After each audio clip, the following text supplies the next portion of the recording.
Good morning student. मैं अंकित sir, Kartar coaching, मखनिया कुआं, पटना। मैं तुम लोगों के साथ आज फिर लाइव डिस्कशन मॉडल टेस्ट 2 का, जो एयरफोर्स नेवी एग्ज़ाम के लिए आप लोग ऑनलाइन टेस्ट दे रहे हैं, वो उन सभी क्वेश्चन का डिस्कशन आज फिर हम तुम लोगों के सामने कर रहे हैं। आज तुम लोगों को मॉडल 2 का डिस्कशन करेंगे, जिसका फर्स्ट क्वेश्चन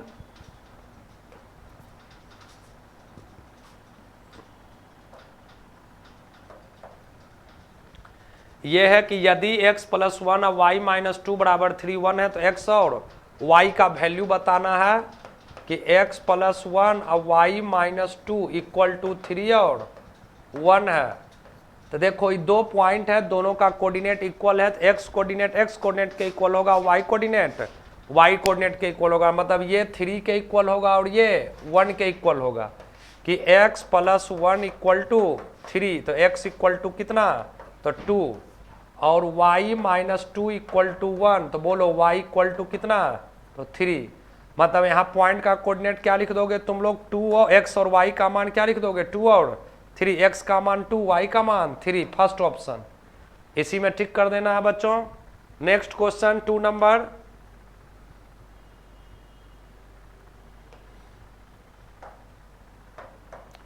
यहाँ ये फंक्शन का प्रांत पूछा, प्रांत मतलब डोमेन बताना है। तो देखो ऊपर भी क्वाड्रेटिक है, नीचे भी क्वाड्रेटिक है, तो किसी भी क्वाड्रेटिक का डोमेन कहाँ से कहाँ तक होता है, तो -∞ से +∞, ऑल रियल नंबर। तो इस फंक्शन का सिर्फ डोमेन क्या लिखोगे, ऑल रियल नंबर होगा, सिर्फ डिनोमिनेटर 0 नहीं होना चाहिए, ये तो हमेशा डिफाइन है ही, सिर्फ डिनोमिनेटर नॉट इक्वल टू 0, मतलब x² - 5x + 4 not equal to 0 होना चाहिए। तो इसको फैक्टर कर दोगे तो x - 4 और x - 1 नॉट इक्वल टू, यानी x का वैल्यू ना ही 1 होगा और ना ही 4 होगा, not equal to 1 and not equal to 4। मतलब इसका डोमेन तुम लिख दोगे ऑल रियल नंबर, सिर्फ 1 और 4 छोड़ के, ये दोनों को छोड़कर बाकी सभी रियल नंबर होगा, 1 और 4 छोड़ के।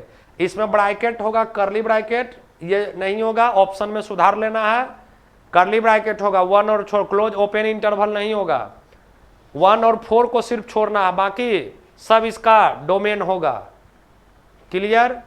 नेक्स्ट क्वेश्चन 3rd नंबर,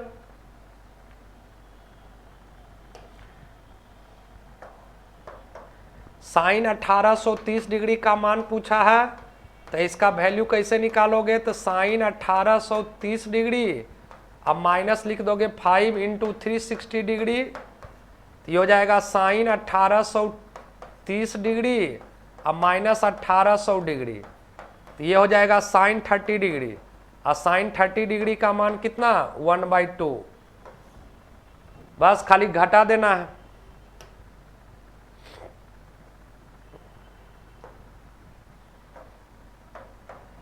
कहता डायरेक्टर शब्द के अक्षरों को कितने प्रकार से सजाया जा सकता है कि जबकि तीनों स्वर एक साथ हो, तीनों स्वर वर्ण इसमें एक साथ कह रहा है, तो बोलो इसमें वोवेल क्या एक साथ ना हो, तो वोवेल इसमें कौन कौन है, आई है, ई है और ओ है, और कॉन्सोनेंट कौन कौन है, तो डी है, आर है, सी है, टी है और डी है।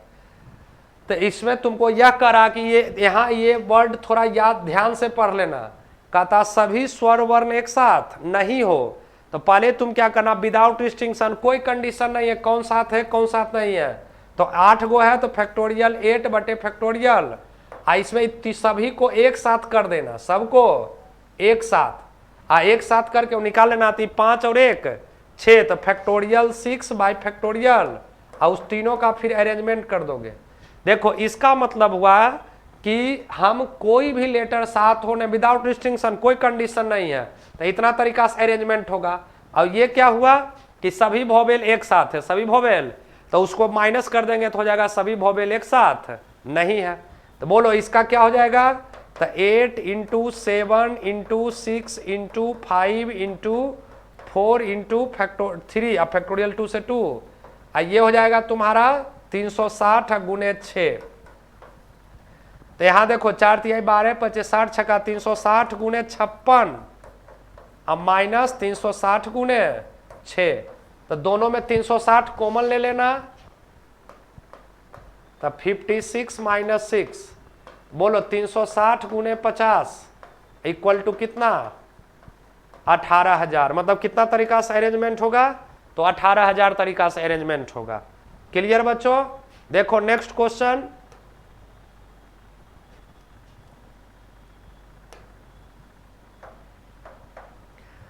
कहता 1 से 200 के बीच उन सभी संख्याओं का योग निकालिए जो 3 तथा 7 से पूर्णतः है। देखो 3 और 7 दोनों से विभाजित कर रहा, 3 और 7 दोनों से, तब तुम क्या करोगे 21 का निकाल लेना। किसका? 1 से 200 तक में 21 का, 21 दोनों का एलसीएम 42 63 84 और डॉट डॉट डॉट लास्ट हो जाएगा 189। इसी का सब संख्याओं का सम बताना है। तो बोलो n/2 into first term plus 9 term है टोटल, अब first term plus last term, तो 9/2 इंटू 210, ये कैंसिल होके 105 हो जाएगा, मतलब 945। यही आंसर होगा कि टोटल जो आएगा 1 से 200 के बीच में 3 और 7 का मल्टीपल, जो 3 और 7 दोनों से विभाजित हो, मतलब 21 का मल्टीपल, उसका सम कितना आएगा 945।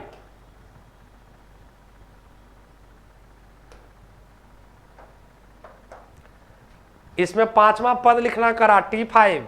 तो कल भी एक क्वेश्चन बताए थे, तो 7C4 a/3 का पावर 3 अब माइनस 3b का पावर 4। अब इसका वैल्यू निकाल देना, 7 factorial 7 by factorial 4 into factorial IAQ/20 into 81 b का पावर 4। तो बोलो यहाँ से कैंसिल होके 3 हो जाएगा, और इस 7 इंटू 6 इंटू 5 इंटू फैक्टोरियल 4 अब बटे 4 से 4 कैंसिल कर दिए,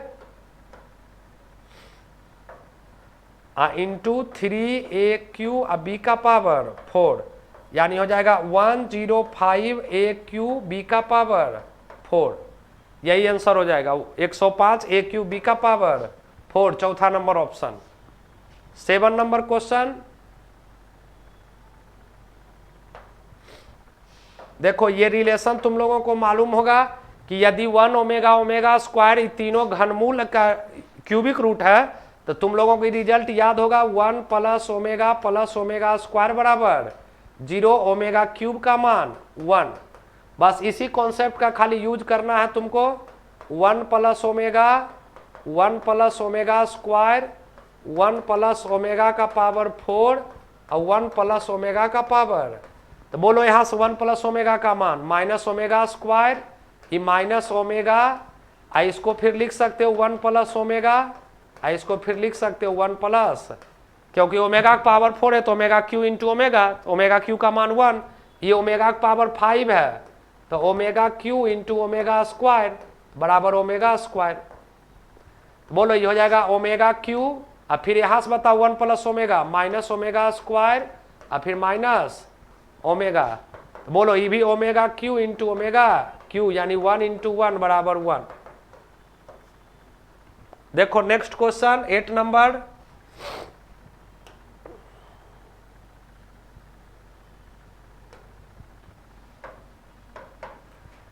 कहता उस त्रिभुज का अंतः केंद्र निकाले जिसके शीर्षों का नियामक ये है। तो देख लो यहां पॉइंट दे दिए, ये है A 0 ये B है 2 0 और ये C है 1 और √3, 1 और √3।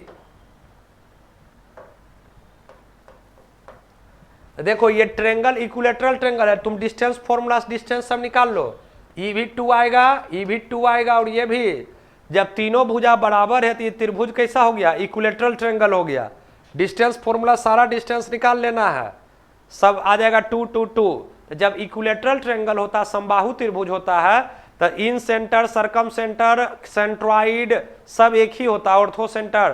तो सेंट्रॉइड निकाल दिए तो सब निकल गया। तो बताओ इसका इन सेंटर का कोऑर्डिनेट अंतः केंद्र, तो तीनों को जोड़ के 3 से 1 + 0 + 2/3 और √3 + 0 + 0/3, यानी ये हो जाएगा तुम्हारा 3/3 i√3/3।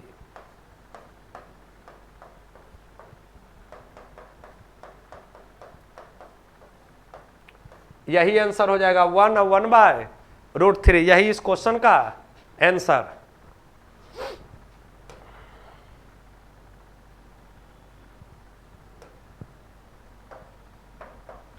कहता उस सरल रेखा का समीकरण निकालें जो x अक्ष का अंतःखंड 4 काटती है और जिसकी ढाल, बोलो x अक्ष पर इंटरसेप्ट दिया हुआ 40 और स्लोप दिया हुआ है, पॉइंट ये हो गया और स्लोप हो गया 2। तो उसका इक्वेशन लिखना है। ठीक, तो बताओ क्या हो जाएगा, y माइनस y1 बराबर स्लोप और x माइनस x1। तो y बराबर 2x माइनस 8, मतलब 2x माइनस वाई माइनस 8 बराबर 0। यही answer 2x minus Y minus 8 बराबर 0। क्लियर बच्चों? ऐसे फोर्थ ऑप्शन भी हो सकता है, माइनस से मल्टीप्लाई कर दोगे दोनों तरफ तक, ये भी ऑप्शन हो सकता है जब दोनों तरफ माइनस मल्टीप्लाई कर दोगे। नेक्स्ट 10 नंबर,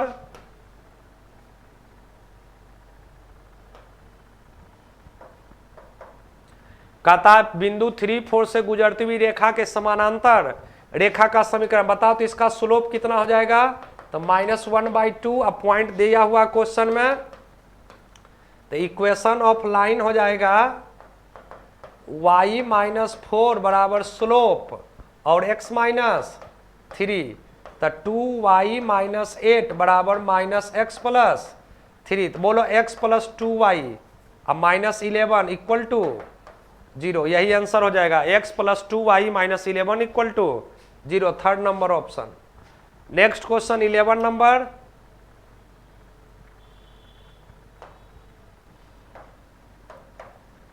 कहता उस परवलय का समीकरण बताओ जिसका फोकस और डायरेक्ट्रिक्स दिया हुआ। कल भी ऐसा एक क्वेश्चन बताए थे। देखो फोकस दिया हुआ कितना 40 और डायरेक्ट्रिक्स यहां दिया हुआ है x इक्वल टू -4। तो ये पाराबोला का इक्वेशन y² बराबर 4ax, जहां a का मान 4 है, a का मान कितना है 4, मतलब इसका इक्वेशन हो जाएगा y² बराबर 16x। Second number option.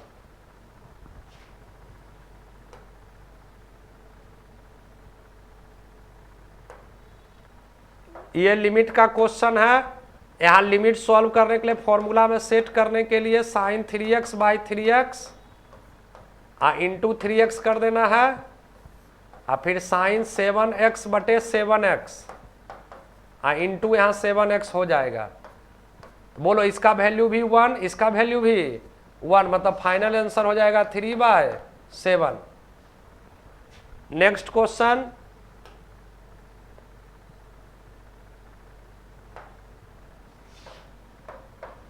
यहां भी ट्रिग्नोमेट्री पहले लिमिट का एक क्वेश्चन, पहले ट्रिग्नोमेट्री का फॉर्मूला यूज कर दो। बोलो 1 माइनस कॉस ए, तो 2 साइन स्क्वायर a/2। 2 तो कांस्टेंट है तो लिमिट से बाहर हो जाएगा, और यहाँ साइन x/2 अब बटे x ऐसे स्क्वायर कर दिए, तो यहाँ बाई 2 मतलब यहाँ 2 से डिवाइड किए तो यहाँ 2 से मल्टीप्लाई कर देते हैं, यानी फाइनल आंसर कितना हो जाएगा, तो 2 इंटू 1/4, यानी कैंसिल होके कितना, तो 1/2। ये तो पूरे लिमिट का आंसर 1 हो जाएगा, ये 2 कांस्टेंट है लिमिट से बाहर हो जाएगा, तो 1/2 का स्क्वायर 1/4, वही आंसर 1/2 फोर्थ नंबर।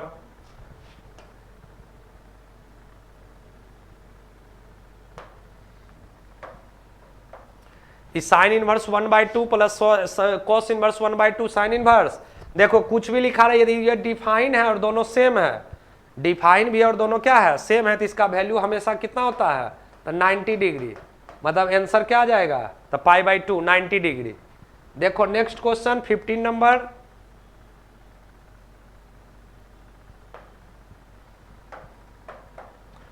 यहाँ a बराबर लिखल है sign theta cos theta minus cos theta, तो a स्क्वायर का वैल्यू बताना है। तो बताओ तुम्हें a जब दिया हुआ तो a स्क्वायर बराबर क्या होता है, तो a इंटू a मतलब साइन थीटा कॉस थीटा फिर माइनस कॉस थीटा और साइन थीटा, यहाँ मल्टीप्लाई कर देंगे इसमें sign theta cos theta minus cos theta और साइन थीटा। ठीक, तो बोलो मल्टीप्लाई करोगे तो क्या आ जाएगा ये, तो साइन थीटा को फर्स्ट रो को फर्स्ट कॉलम से तो sine square theta minus cos square theta, फिर फर्स्ट रो को सेकेंड कॉलम से करोगे तो sine theta cos theta plus sine theta cos theta,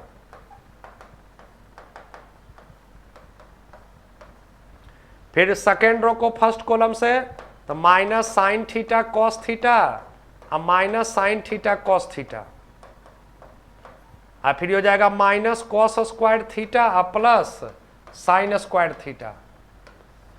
अब यहां देखो खाली माइनस कॉमन ले लोगे तो ये फॉर्मूला है कॉस 2 थीटा हो जाएगा माइनस कॉस 2 थीटा, ये 2 sine theta into cos theta तो साइन 2 थीटा, फिर माइनस साइन 2 थीटा और फिर यहाँ माइनस कॉस 2 थीटा, यानी माइनस कॉस 2 थीटा। यहाँ लास्ट ऑप्शन में देख लो sine 2 theta minus sine 2 theta minus, यही आंसर होगा लास्ट। खाली दोनों को मल्टीप्लाई करना था, अब फॉर्मूला यूज करना है ये वाला कि cos square A minus sine square A equal to कितना, तो कॉस 2 है, बस यही फॉर्मूला यूज करना है।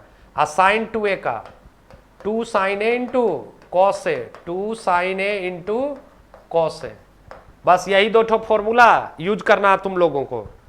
क्लियर बच्चों? देखो नेक्स्ट,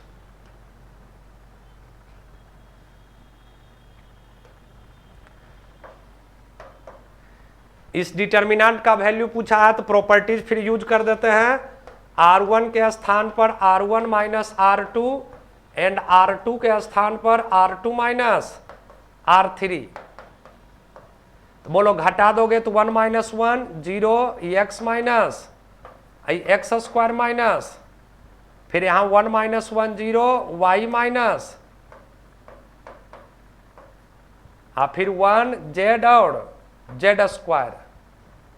ठीक, देखो फर्स्ट रो में x माइनस वाई कॉमन है, सेकेंड रो में तो x minus y first row से कॉमन ले लिए और सेकेंड रो से y माइनस जेड कॉमन ले लिए, तो बचा कितना 0 1 आई एक्स प्लस वाई, और यहाँ हो गया 0 1 वाई प्लस जेड और फिर 1 Z Z square.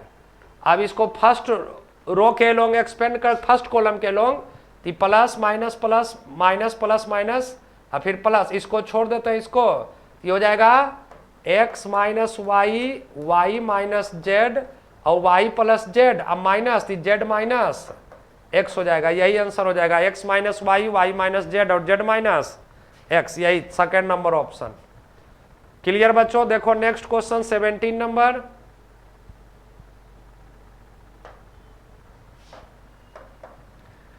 X y बराबर ये लिखा हुआ तो d y upon d x, बोलो x इंटू वाई बराबर क्या लिखा हुआ तो एक्स क्यू प्लस, यहाँ 1 इंटू वाई डिफ्रेंशिएट कर रहे हैं प्लस एक्स और डी वाई अपॉन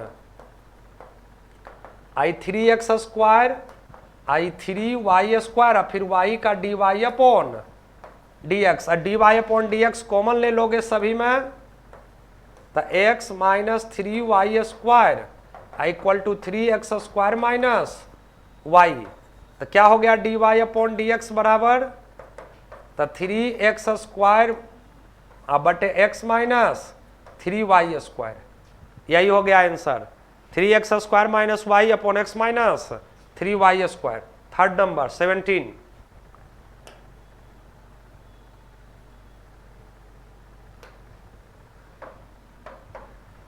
x बराबर लिखा हुआ है 10 इनवर्स लॉग x, यहां डिफ्रेंशिएट जब करोगे d y upon d x पूछा है ना, क्वेश्चन में यहां एरर है, यहां y बराबर लिखा रहेगा, यहां y इक्वल टू है तो इसको डिफ्रेंशिएट कर दो विथ रिस्पेक्ट टू x,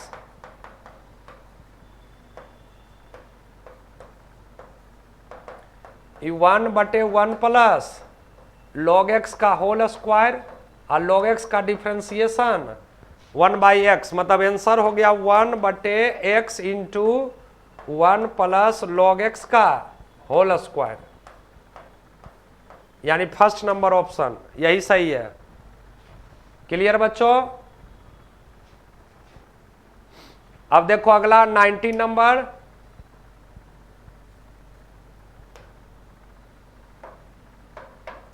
कहता वक्र इतना का x बराबर 0 अभिलंब का। तो सबसे पहले ही बताओ, यदि x का मान 0 है तो y भी कितना होगा, यहां रख दो 0 तो y भी 0। मतलब किस पॉइंट पर तुमको पूछा नॉर्मल का इक्वेशन, तो 0 0 पर। अब इसको डिफ्रेंशिएट जब कर लोगे dy अपॉन dx तो ये हो जाएगा 4x प्लस 3 cos x। तो dy अपॉन dx का वैल्यू क्या आ जाएगा 8 0 0 पर, तो cos 0 का मान 1 मतलब 3 हो जाएगा। तो ये हुआ टेंजेंट का स्लोप। ये 3 किसका स्लोप हुआ, टेंजेंट का, नॉर्मल का ना है, मतलब स्पर्श रेखा का। यहाँ नॉर्मल का लिखना है। तो बोलो स्लोप ऑफ नॉर्मल तब कितना हो जाएगा, तो जानते हो कि स्पर्श रेखा और नॉर्मल दोनों परपेंडिकुलर होता है। तो क्या हो जाएगा अब इक्वेशन ऑफ नॉर्मल, तो 3y बराबर माइनस x, मतलब x प्लस 3y बराबर 0, यही आंसर हो जाएगा, x प्लस 3y बराबर 0। देखो नेक्स्ट 20 नंबर, यहां cos x का इंटीग्रेशन पूछा है, तो ओड पावर है तो पुट कर देंगे sin x बराबर t। तो बोलो cos x dx बराबर dt। तो यहां पर ऐसे लिख दो इसको, cos square x into cos x dx, और cos स्क्वायर x को फिर लिख देना 1 minus sine square x into cos x dx। अब यहां वैल्यू पुट कर दो 1 माइनस टी स्क्वायर और dt। तो बोलो इंटीग्रेशन कितना हो जाएगा, dt का t या माइनस टी क्यूब बाय 3 और प्लस c। अब t जिसको माने हो रख दो, तो sine x minus sine cube x by 3 और प्लस c, यही आंसर हो जाएगा। Sine x minus sine cube x by 3, यहाँ माइनस होगा बच्चों, यहाँ इरर है, यहाँ माइनस होगा, और वही ऑप्शन सही है। देखो नेक्स्ट 21 नंबर,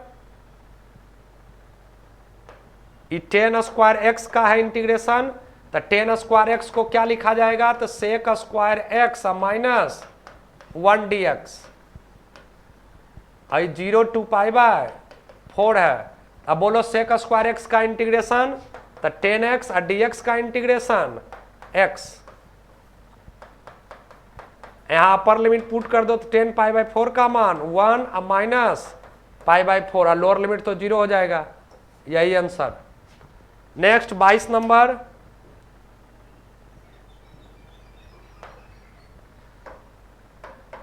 यहां पहले इसका रेशनलाइजेशन कर दो, 1 प्लस आई है, फिर 1 प्लस आई, यहाँ 1 माइनस आई या 1 प्लस आई, इसका पावर 500 है।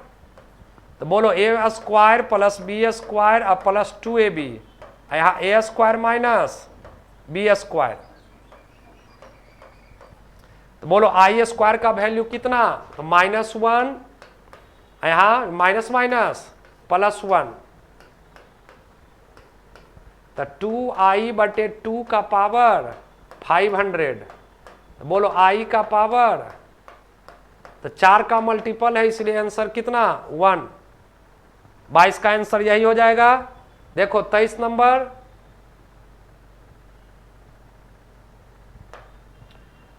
कहता है कि जीपी के कितने पदों का योगफल 120 होगा।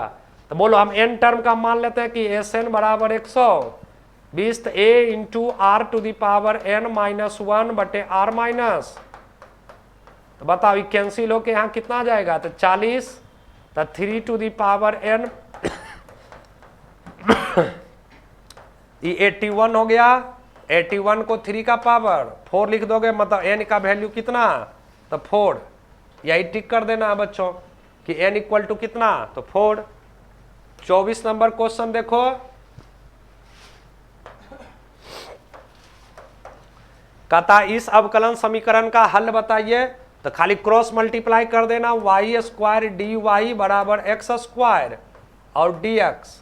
अब दोनों तरफ 3 से मल्टीप्लाई कर देना, तो ये इंटीग्रेशन कर दोगे तो वाई स्क्वायर डी वाई और ये एक्स स्क्वायर डी एक्स, ये हो जाएगा वाई क्यू बाई 3 और यहाँ एक्स क्यू बाय 3 और प्लस सी, यानी y q minus x q equal to c, या x Q minus y Q equal to c, कोई भी लिख सकते हो दोनों में से।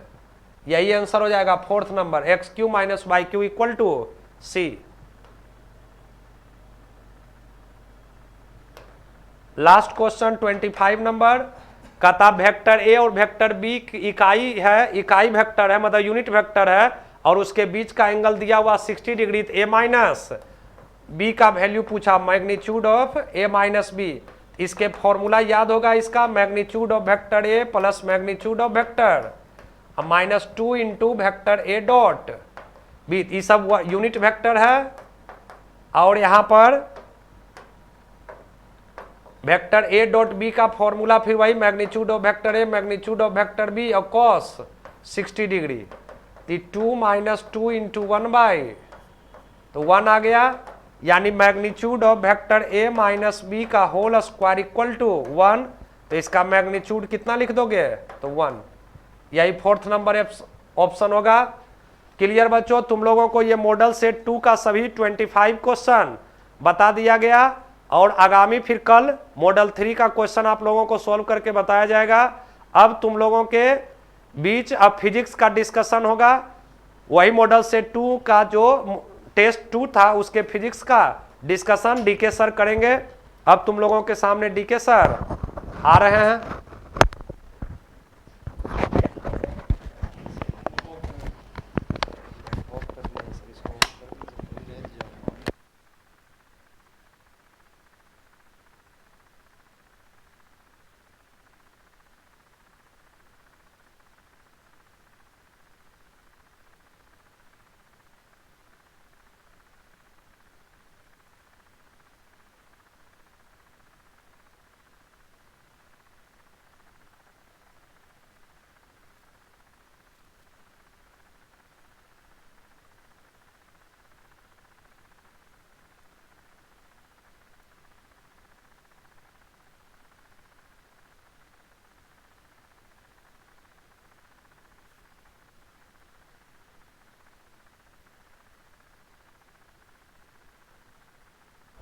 तो देखिए हम लोग मॉडल सेट 2 का प्रैक्टिस करेंगे, तो सभी लोग जुड़ जाइए और लिंक को शेयर कर दीजिए, जिससे अधिक से अधिक बच्चे जो है इसका लाभ उठा सकें। और निर्धारित जो टाइम था 11:45, उसी समय हम लोग स्टार्ट करेंगे।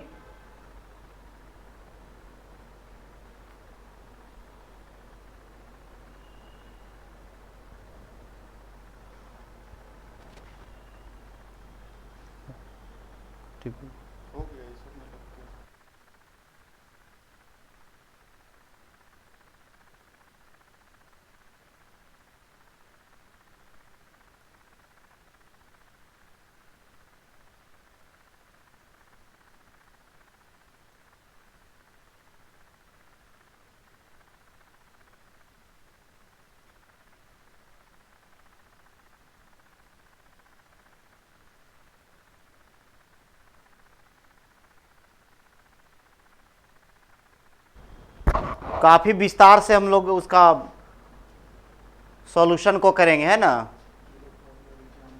जो पहली बार जो एग्ज़ाम दिए हैं वो सिंसियर आप होकर के देखिएगा सॉल्यूशन को। तो फटाफट जो है लिंक को शेयर कर लीजिए।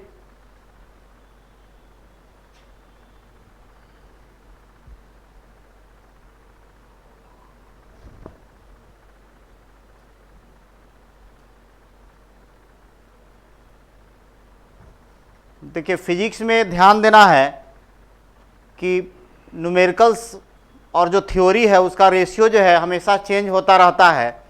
तो हम लोग के पास जो सेट है तो उसमें हम लोग दोनों का कॉम्बिनेशन कर रहे हैं। इसको आप गौर करेंगे तो इससे आपको पता चलेगा कि हर एक सेट में अलग अलग अनुपात होता है, उसी के आधार पर हम लोगों का सेट है। तो काफ़ी कंसेप्चुअल होगा।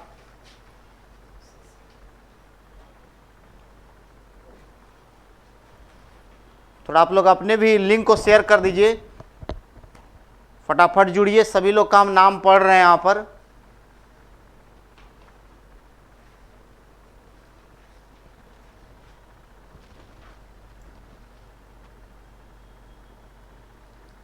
तो देखते हैं हम लोग क्वेश्चन को, उस पर डिस्कशन प्रारंभ कर रहे हैं।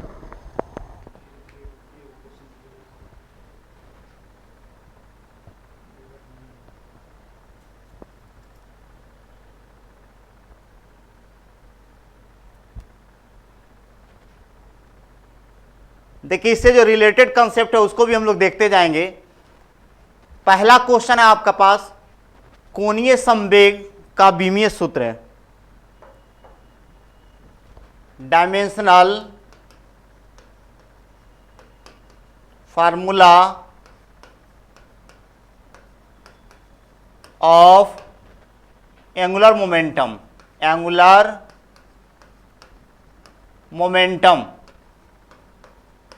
जो बच्चे अंग्रेजी में पढ़ते हैं उनके लिए,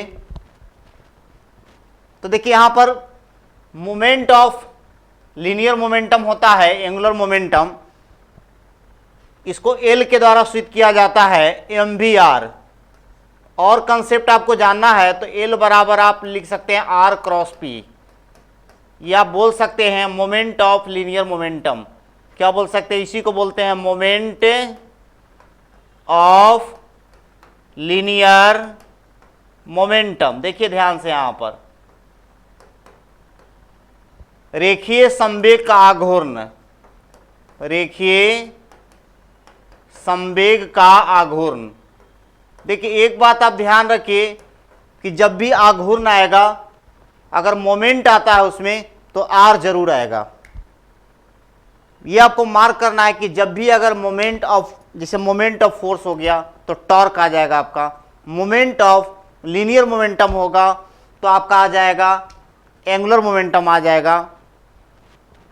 तो ध्यान देना यहां पर, ये आपका mvr है, कोणीय संवेग का ये आपका संकेत हो गया, और ये क्या है, मास है, ये द्रव्यमान हो जाएगा, और v क्या है, देखिए यहां पर वेलोसिटी है, इसका हिंदी क्या होगा, वेग हो जाएगा, और ये r यहां पर रेडियस बोल सकते हैं, रेडियस त्रिज्या हो जाएगा। देखिए यहां पर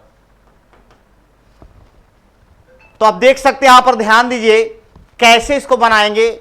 इससे जो रिलेटेड कंसेप्ट है उसको भी हम लोग देख ले, चूंकि अगर इस तरह का कोई और प्रश्न आए तो कैसे उसको सॉल्यूशन हम करेंगे।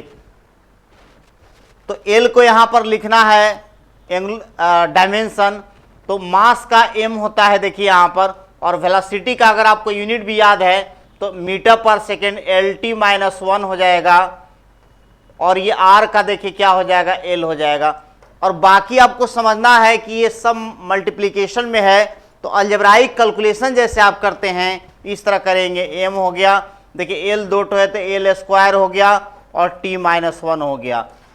देखिए एक बात ध्यान देना है आपको यहां पर, और हम आपको कंसेप्ट बता दें कि कोणीय संवेग, पूछा हुआ क्वेश्चन है ये कि कोणीय संवेग की बीमा या मात्रक किसके बराबर होता है। तो आप यहां पर और कंसेप्ट याद रखिए, यहां पर प्लैंक्स कांस्टेंट का भी बराबर होता है। देखिए प्लैंक्स कांस्टेंट, प्लैंक्स कांस्टेंट का होता है, जिसको हम लोग कहते हैं प्लांक नियतांक कहते हैं। क्या कहते हैं, प्लांक नियतांक कहते हैं। यहां पर ध्यान दीजिए, देखिए एक बहुत आपको शॉर्ट में हम तरीका बताने जा रहे हैं, शॉर्ट में एकदम कैसे आपको, अगर ये एक बात अगर आपको याद रखते हैं यहां पर कि एच का अगर फार्मूला, अगर आप वैल्यू याद रखते हैं 6.6 10⁻34 जूल सेकेंड, तो आप जानते हैं इससे ही आपका काम हो जाएगा। देखिए दो बात याद रखिए आप, एक बात तो आपको ध्यान रखना है कि कोणीय संवेग, एंगुलर मोमेंटम का जो डायमेंशन होता है वो प्लैंक्स कांस्टेंट के डायमेंशन के बराबर होगा। अगर इतना बात आप याद रखते हैं तो आपका काम हो जाएगा, क्योंकि आप यहाँ पर प्लैंक्स कांस्टेंट का अगर आप वैल्यू याद रखिएगा विथ यूनिट अगर आप याद रखेंगे तो देखिए जूल सेकेंड से हो जाएगा। जूल का क्या होगा, ml स्क्वायर T-2, और देखिए सेकेंड है तो यहाँ पर T हो जाएगा, और यहाँ से आपका डायरेक्ट आंसर आ जाएगा ml स्क्वायर T-1। तो देखिए बहुत लोग लेट से जुड़ रहे हैं, अब जुड़ना शुरू किए हैं। देखिए अब जुड़ेंगे, लोग जुड़ रहे हैं। देखिए हम आपको समय बताए थे 11:45, तो आप जितना जल्दी हो सके, देखिए हम लोग फिर से एक बार इसको रिपीट कर लें कि जब भी अगर एंगुलर मोमेंटम का निकालना हो तो आप एक बात केवल याद रखिए कि एंगुलर मोमेंटम और प्लैंक्स कांस्टेंट का डायमेंशन क्या होता है, समान होता है, और प्लैंक्स कांस्टेंट का वैल्यू विथ यूनिट के साथ अगर आप याद रखते हैं तो जूल सेकंड के द्वारा ही आप क्या होगा आराम से लिख लीजिएगा, आपको फिर मेहनत नहीं पड़ेगा। तो ये था क्वेश्चन नंबर 1। चलिए सभी लोग देखते रहिए, लिखते रहिए, बनाते रहिए, हमारा साथ देते रहिए आप लोग।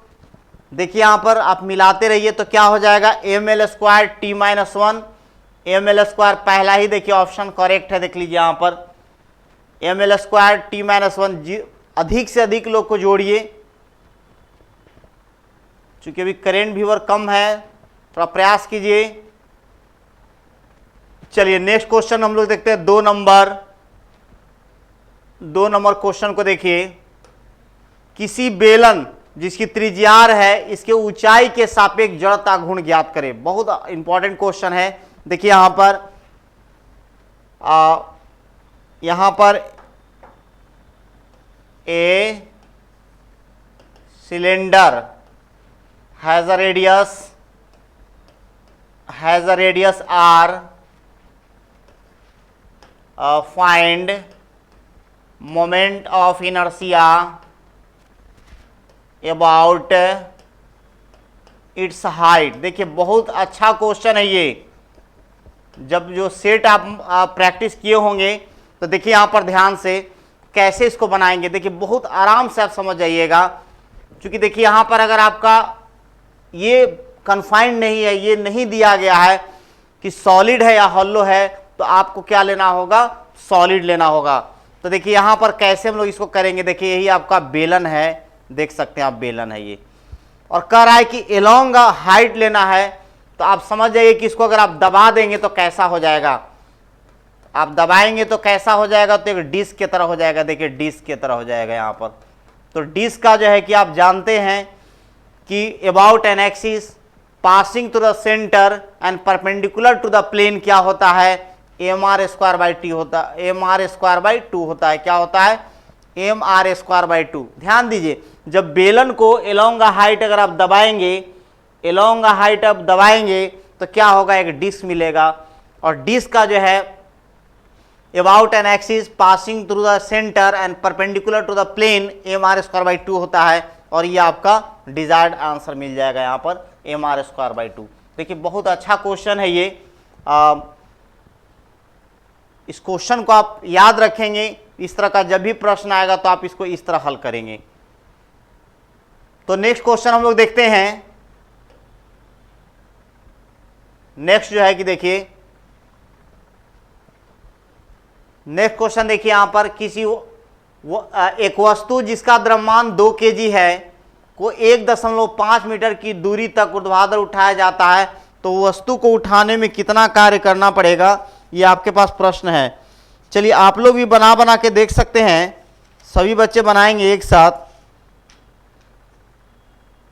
तो ध्यान दीजिए यहां पर कह रहा है कि अंग्रेजी वाले बच्चों के लिए an object of mass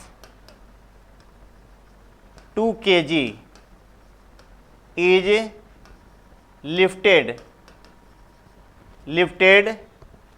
upward 1.5 meter, then work in lifting. ये आपको निकालना है, उठाने में कितना कार्य होगा, ये आपका प्रश्न है। देखिए तो जब भी ये प्रश्न आए तो आप क्या कीजिएगा, W = mgh हो जाएगा। क्या हो जाएगा, mgh। m दिया हुआ है आपका 2 है, g का मान कितना होगा 9.8, और ये है आपका 1.5। तो देखिए 15 दूना 30 हो गया 3 और 9.8, 8 3 = 24 की 4, हाथ में 2 और 9 3 = 27 और 2 29। ये होगा आपका जूल मेंस। देखिए पहला ही ऑप्शन करेक्ट है। देखिए फटाफट जुड़िए सभी लोग। देखिए अच्छा क्वेश्चन है, आप लोअर क्लासेस से इस तरह का क्वेश्चन पढ़ रहे हैं, सभी बच्चों का हम नाम पढ़ रहे हैं। Good morning sir, okay sir लिख रहे हैं। चलिए सपोर्ट करते रहिए, आगे बढ़ते रह रहे हैं हम। नेक्स्ट देखिए क्वेश्चन, यांत्रिक ऊर्जा का ऐसा ही मात्रक होता है। देखिए हमने आपको बताया था कि चाहे कोई भी ऊर्जा हो, कोई भी ऊर्जा हो, उसका एसआई यूनिट क्या होता है, इसको अंग्रेजी में पहले ट्रांसलेट किया जाए। SI unit of mechanical energy, mechanical energy. देखिए ये कंफ्यूजन पैदा करने के लिए इस तरह का क्वेश्चन दिया जाता है, ध्यान दीजिए यहां पर। तो कोई भी एनर्जी हो, आप जानते हैं कि जूल होता है। जितना भी एनर्जी की बात करें हम लोग, चाहे मैकेनिकल एनर्जी हो, काइनेटिक एनर्जी हो, पोटेंशियल एनर्जी हो, हीट एनर्जी हो, विंड एनर्जी हो, लाइट एनर्जी हो, सोलर एनर्जी हो, किसी प्रकार की एनर्जी की बात करेंगे हम लोग तो क्या होगा, जूल हो जाएगा। देखिए एकदम बेसिक लेवल का ये क्वेश्चन है, आपको हमेशा याद रखना चाहिए। और क्वेश्चन नंबर 5 देखिए बच्चों, देखिए यहां पर 5 नंबर कह रहा है कि पृथ्वी की सतह से पलायन वेग का मान क्या होता है। आप लोग भी आंसर दीजिए, हम देख रहे हैं यहां पर escape velocity, escape the value of escape velocity from Earth. देखिए आप लोग के सामने ऑप्शन है, देखिए यहां पर आप पढ़ के बताइए क्या होगा। तो देखिए आप ध्यान दीजिए, पलायन वेग का क्या होता है, अर्थ का 2gm अब बटा r होता है। देखिए यहां पर तो आप समझ सकते हैं यहां पर अगर v मून का अगर हम निकालेंगे तो क्या होगा। तो देखिए 2g तो सेम रहेगा, लेकिन मास ऑफ मून हो जाता है यहां पर। देखिए मास ऑफ मून हो जाएगा, और ये हो जाएगा रेडियस ऑफ मून हो जाएगा, यहां पर रेडियस ऑफ मून हो जाएगा। तो आप देख सकते हैं यहां पर, समझ सकते हैं कि मास, ये जो मास से बहुत अधिक होता है तो अर्थ का ज्यादा होगा, अर्थात मून का कम हो जाएगा। वी एस्केप अर्थ जो होता है वो अधिक होगा वी एस्केप मून से। देखिए यहां पर, देखिए बहुत अच्छा क्वेश्चन है ये, याद रखेंगे ऐसे भी आपको। एक देखिए मार्केबल बात मैं करना चाहता हूं आपसे कि चंद्रमा पर वायुमंडल नहीं है, मून पर वायुमंडल नहीं है, क्यों? हमेशा आपके दिमाग में क्वेश्चन उठता होगा। तो वहां का जो एस्केप वेलोसिटी है ना, जो वहां गैस अवेलेबल हो, तो उसका जो आरएमएस वेलोसिटी होता है वो एस्केप वेलोसिटी से ज्यादा होता है, इसलिए वो पहले ही एस्केप कर जाता है, उसको अलग से फोर्ट की आवश्यकता नहीं पड़ती है। तो इसीलिए वहां क्या है, वायुमंडल नहीं है, ये ध्यान देना होगा आपको। और ये याद रखेंगे यहां पर क्या हो जाएगा, देखिए तो चंद्रमा के सतह से पलायन वेग के अधिक होगा, माने वहां पर जो एस्केप वेलोसिटी होगा उससे हमारा अर्थ का एस्केप वेलोसिटी क्या है, वो अधिक है। वो ये बहुत अच्छा क्वेश्चन है, ये आप इसको याद रखेंगे हमेशा, जानकारी के लिए भी अच्छा है और एग्जामिनेशन के लिए भी इंपॉर्टेंट क्वेश्चन है ये। ऐसे आप अर्थ का अगर एस्केप वेलोसिटी जानना चाहते हैं तो 11.2 किलोमीटर पर सेकेंड होता है। देखिए यहां पर 11.2 किलोमीटर पर सेकेंड होता है। देखिए अब देखिए हम लोग बात कर रहे हैं क्वेश्चन नंबर 6 की। यदि कोई जहाज ताजे पानी से समुद्र जल में जाता है, माने ये जहाज जो है, ताजा का मतलब फ्रेश वाटर हुआ है, यहां पर ध्यान देना होगा, अर्थात कोई इंप्योरिटीज अगर हम लोग नहीं माने तो क्या होगा, इसका आंसर आप लोग बताइए। इसका यदि कोई जहाज if a ship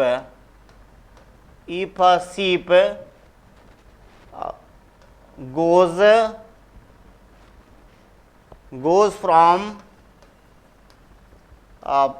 pure water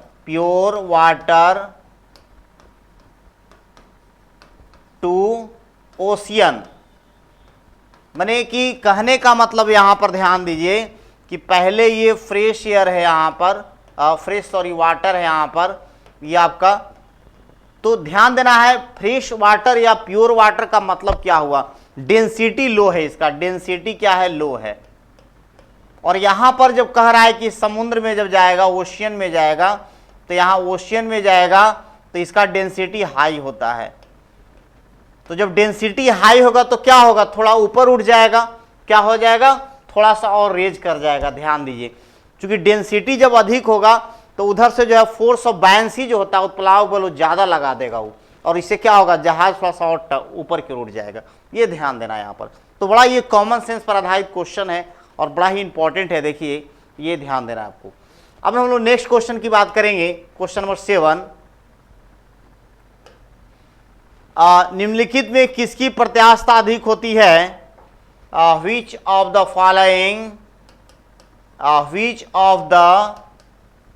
following following has more elasticity, कौन जो है अधिक रखता है, ये क्वेश्चन है। तो आपको पता होना चाहिए कि ठोस में ज़्यादा होता है, सॉलिड का ज़्यादा होगा। ये आपका अगर ऑर्डर हम लिखेंगे तो सॉलिड सबसे अधिक होगा, फिर आपका लिक्विड हो जाएगा, और फिर जो है गैस हो जाता है। देखिए यहाँ पर आप देख सकते हैं यहाँ पर, तो इस तरह का ऑर्डर है। देखिए बच्चों, इंपॉर्टेंट है ये ऑब्जेक्टिव, आप याद रखेंगे, इस तरह का हमेशा आता रहता है थ्योरेटिकल क्वेश्चन में। इन प्रश्नों का हर बार जो है रिपीटेशन होता है। क्वेश्चन नंबर 8 देखिए यहां पर ध्यान से, क्वेश्चन नंबर 8 देखिए यहां पर ध्यान दीजिए, साबुन के 2 बुलबुला। देखिए साबुन का 2 बुलबुला है, अंग्रेजी वाले बच्चों के लिए देखिए, the ratio of radius of 2 soap bubble are 2:1, then ratio of their excess pressure. देखिए ये प्रश्न है, देखिए यहां पर आपको पता होगा कि प्रॉपर्टी ऑफ मैटर से क्वेश्चन आता है बराबर। तो देखिए ध्यान से, यहां पर सोप बबुल की बात की जा रही है।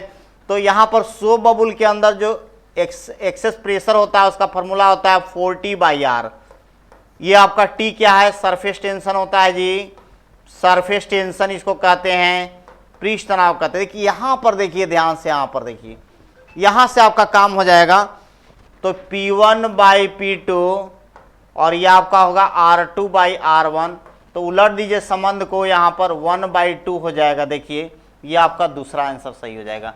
बहुत आसान क्वेश्चन है, एकदम बहुत आसान क्वेश्चन है। देखिए बस केवल क्या करना है, उसके रिलेशन को उलट देना है। देखिए यहां पर देख सकते हैं, यहां पर क्वेश्चन नंबर 9 देखिए आप पैटर्न को देखते रहेंगे अभी से ही, तो आपको एक एक्स्ट्रा कंसेप्ट आएगा। तो बच्चों को चाहिए कि लगातार हम जुड़े रहें, क्योंकि जितने लोग देखेंगे ना उतना ही हम लोग अधिक जो है बार बार सेट लेकर के आएंगे। और देखने से आपका कम से कम क्या फायदा होगा कि एक पैटर्न बनेगा, कैसा क्वेश्चन आता है। देखिए सिलेबस तो दूर है, 11th हो, 12th हो, एयरफोर्स हो, एनडीए हो, या किसी भी आप एग्जाम इंटर स्तरीय करते हो, ये सभी में जरूरी है, सभी एग्जामिनेशन के लिए जरूरी है। इवन की रेलवे की जो तैयारी करते हैं उन बच्चों के लिए भी एक क्वेश्चन आता है। देखिए यहां पर ये दिया हुआ है, देखिए हम इंग्लिश में भी लिख देते हैं, आपको कोई दिक्कत ना हो। रिलेशन लिखा हुआ है एन, तो आप जानते हैं कि पीवी इक्वल टू एनआरटी जो होता है, एनआरटी देखिए एन क्या होता है, इसमें नंबर ऑफ मोल होता है। देखिए यहां कितना अच्छा क्वेश्चन है, देखिए नंबर ऑफ मोल, ये मोलों की संख्या है। अगर कोई बच्चा अगर मोल नहीं निकालना जानता है तो उसके लिए हम बता दें थोड़ा, कि अगर मान लीजिए अगर आपको 16 ग्राम है 16 ग्राम आपको दिया हुआ है ऑक्सीजन, तो कितना होगा मोल की संख्या। एन बराबर होता है गिवन वेट, हालांकि मास के फॉर्म में होता है लेकिन हम लोग वेट बोलते हैं यहाँ पर केमिस्ट्री के लैंग्वेज में, नहीं तो यहाँ पर गिवन मास बोल सकते हैं 16, आइए हो जाता है 32, तो कितना होगा 1/2, 0.5 हो गया नंबर ऑफ मोल। इस तरह नंबर ऑफ मोल हो गया, तो नंबर ऑफ मॉलिक्यूल्स कैसे निकालेंगे, तो एवोगाड्रो नंबर से गुना कर देंगे।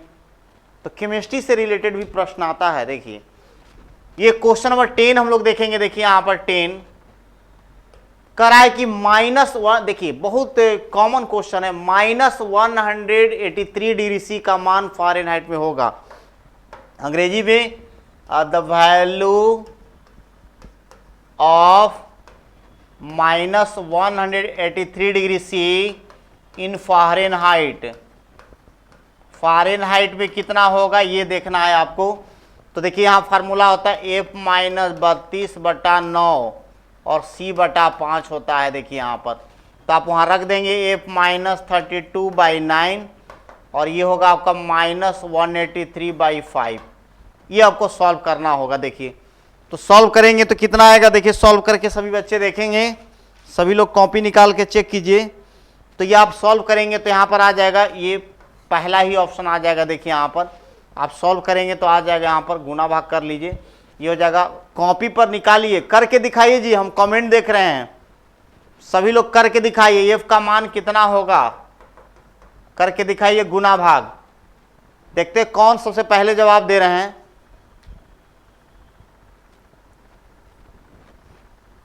अगर आ जाता है तो यस लिखेंगे, फटाफट कॉपी निकालिए और देखिए उसको।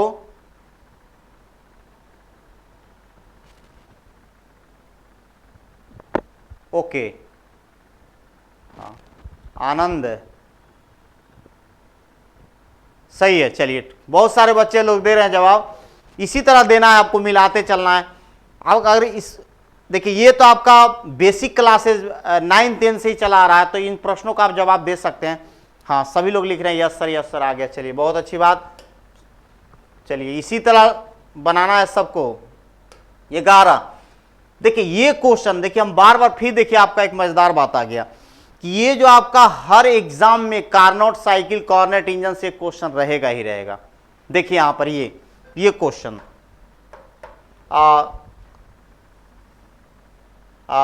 The temperature of sink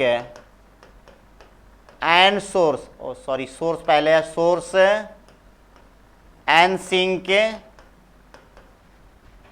are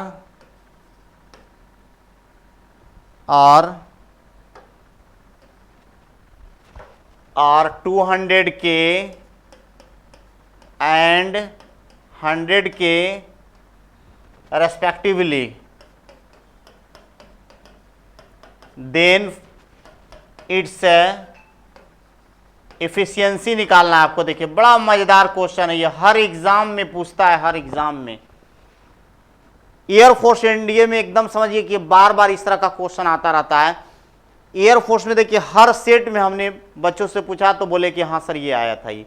तो देखिए यहां पर ईटा बराबर 1 - T2/T1 इंटू 100। देखिए इसका कंसेप्ट समझिए कि ये ऊपर वाला सिंक का होता है, ये हमेशा कम होगा। ऊपर वाला क्या होता है, सिंक का होता है। तो 1 - सिंक हो गया आपका कितना 100 और ये हो गया आपका 200 और इंटू 100। देखिए यहां पर तो क्या हो जाएगा, देखिए ईटा बराबर 2 0 कैंसिल, तो 1/2 इंटू 100, देखिए 50% हो जाएगा आंसर। देखिए और इस बार भी हम गारंटी लेते हैं एकदम आपका कि एग्जाम में एक क्वेश्चन जरूर रहेगा, इससे इफिशिएंसी वाले से एक क्वेश्चन श्योर रहेगा। 12 नंबर देखिए, 12 नंबर क्वेश्चन। 12 नंबर क्वेश्चन को देखना है। करा यहां पर कि रात में तारे के कारण टिमटिमाते हैं। देखिए हम डायरेक्ट आपको ऑब्जेक्टिव लिख दें, stars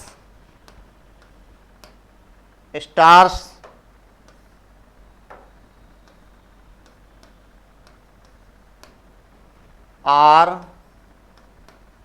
twinkling due to refraction. ये देखिए मार्क करने वाली बात है, रिफ्रैक्शन के कारण।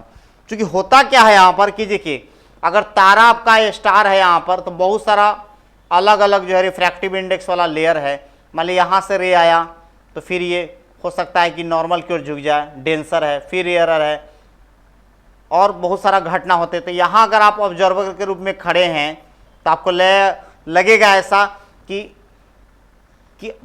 उसमें जो है फ्लक्चुएशन हो रहा है, ऐसा फील होगा आपको।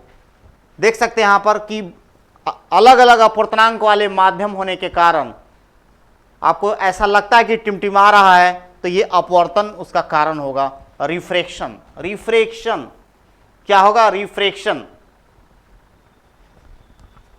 13 नंबर क्वेश्चन को देखिए यहां पर, 30 नंबर क्वेश्चन, निम्नलिखित में किस रंग का तरंगदैर्घ्य सबसे लंबा होता है? अंग्रेजी में इसको लिख दिया जाए, which of the following color has highest wavelength?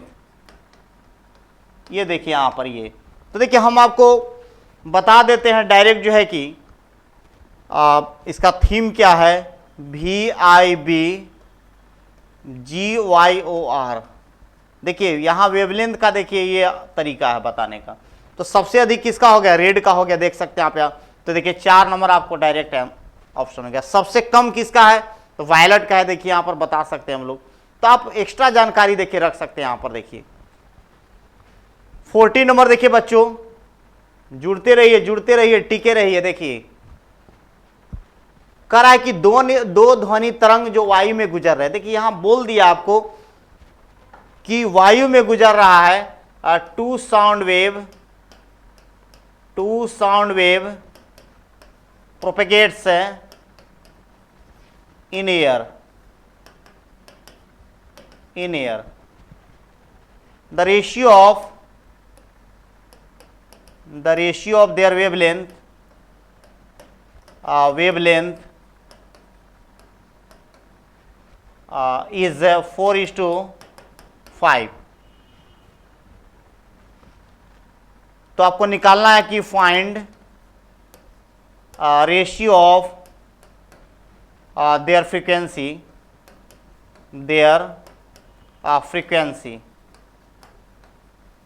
ये आपका निकालना। देखिए प्रश्न में कैसे आप लोग बनाइए, कोई व्हाट लिख रहे हैं, कोई ओके लिख रहे हैं। देखिए इसको बनाइए। देखिए v=n लैम्डा, तो आप समझ सकते हैं कि एयर में तो ये फिक्स हो गया 332। तो यहां से लिखेंगे n1 लैम्डा 1 n2 लैम्डा 2। तो फ्रीक्वेंसी का अनुपात निकालना है बच्चों n1/n2, तो लैम्डा 2/λ1। बस केवल उलट दीजिए, आंसर हो जाएगा 5:4 हो जाएगा। देखिए यहां पर ये हो जाएगा 3 नंबर। चूंकि देखिए यहां पर इसलिए दिया गया है, ये बहुत सारे लोग अच्छे कमेंट कर रहे हैं, बहुत धन्यवाद। देखिए यहां पर मार्क करना है ये क्वेश्चन, अगर आप देख रहे हैं ढंग से तो क्वेश्चन बड़ा इंपॉर्टेंट है। कह रहा है कि ये पहला लाइन तो आपको कंसेप्ट दे रहा है वहां पर कि ध्वनि जो है कहां पर प्रोपेगेट कर रहा है, तो एयर में कर रहा है। इससे ये हो जाता है कि आपका वेलोसिटी फिक्स हो जाएगा। तो यहां से हम लोग संबंध बना लेंगे n1 λ1 बराबर n2 λ2। तो ये आपका देखिए इस तरह हम लोग आंसर करेंगे। 15 नंबर क्वेश्चन को देखिए, 15, 3 अलग अलग संधारित्रों को श्रेणी क्रम में जोड़ा गया है। देखिए यहां पर ध्यान से कि 3 इंडिविजुअल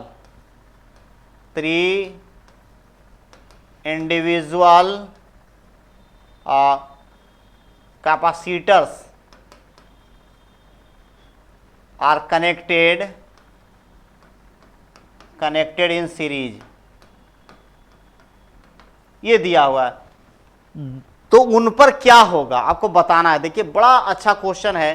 कैपेसिटर जो बच्चे पढ़े होंगे ध्यान से देखिए, तो देखिए सीरीज में चार्ज क्या होता है? समान होता है, वोल्टेज अलग अलग होता है। देखिए समान आवेश होगा। देखिए यहां पर क्या होगा, अगर Q है तो Q होगा, यहां भी Q होगा। देखिए यहां पर तो अच्छा क्वेश्चन है ये, आप याद रखिएगा। वोल्टेज अलग हो जाएगा, क्वेश्चन आता है इस तरह का भी। नेक्स्ट क्वेश्चन की हम लोग बात करेंगे, क्वेश्चन नंबर 16। करा है कि पृथ्वी की त्रिज्या 6400 किलोमीटर, तब इनकी धारिता। देखिए बड़ा इंपॉर्टेंट क्वेश्चन आया है बहुत देर के बाद, देखिए बड़ा, ये आप याद रखना होगा। देखिए कैसे याद हो जाएगा आपको। द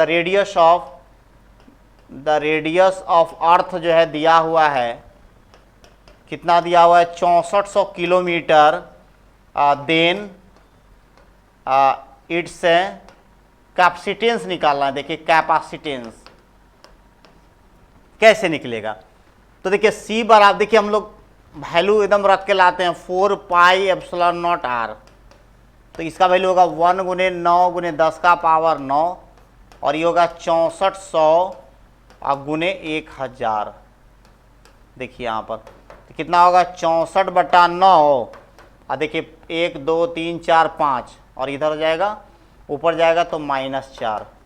अब देखिए थोड़ा सा और ध्यान दिए, 6400/9 और 10 का पावर -6। देखिए इसमें भाग लगाइए, 9 सते 63, एक आ जाएगा और 0 उधर है, तो 10 1 फिर 1 माइक्रो फैराड। देखिए प्रूफ हो गया ये। देखिए सभी लोग अगर जुड़े रहेंगे तो आपको फायदा होगा। देखिए बड़ा इंपॉर्टेंट क्वेश्चन है कि पृथ्वी की धारिता कितना है, कैपेसिटेंस ऑफ अर्थ कितना है, तो ये होता है। 17 नंबर क्वेश्चन देखिए, करा है कि 17 नंबर क्वेश्चन जो है आपका परिपथ है, इसमें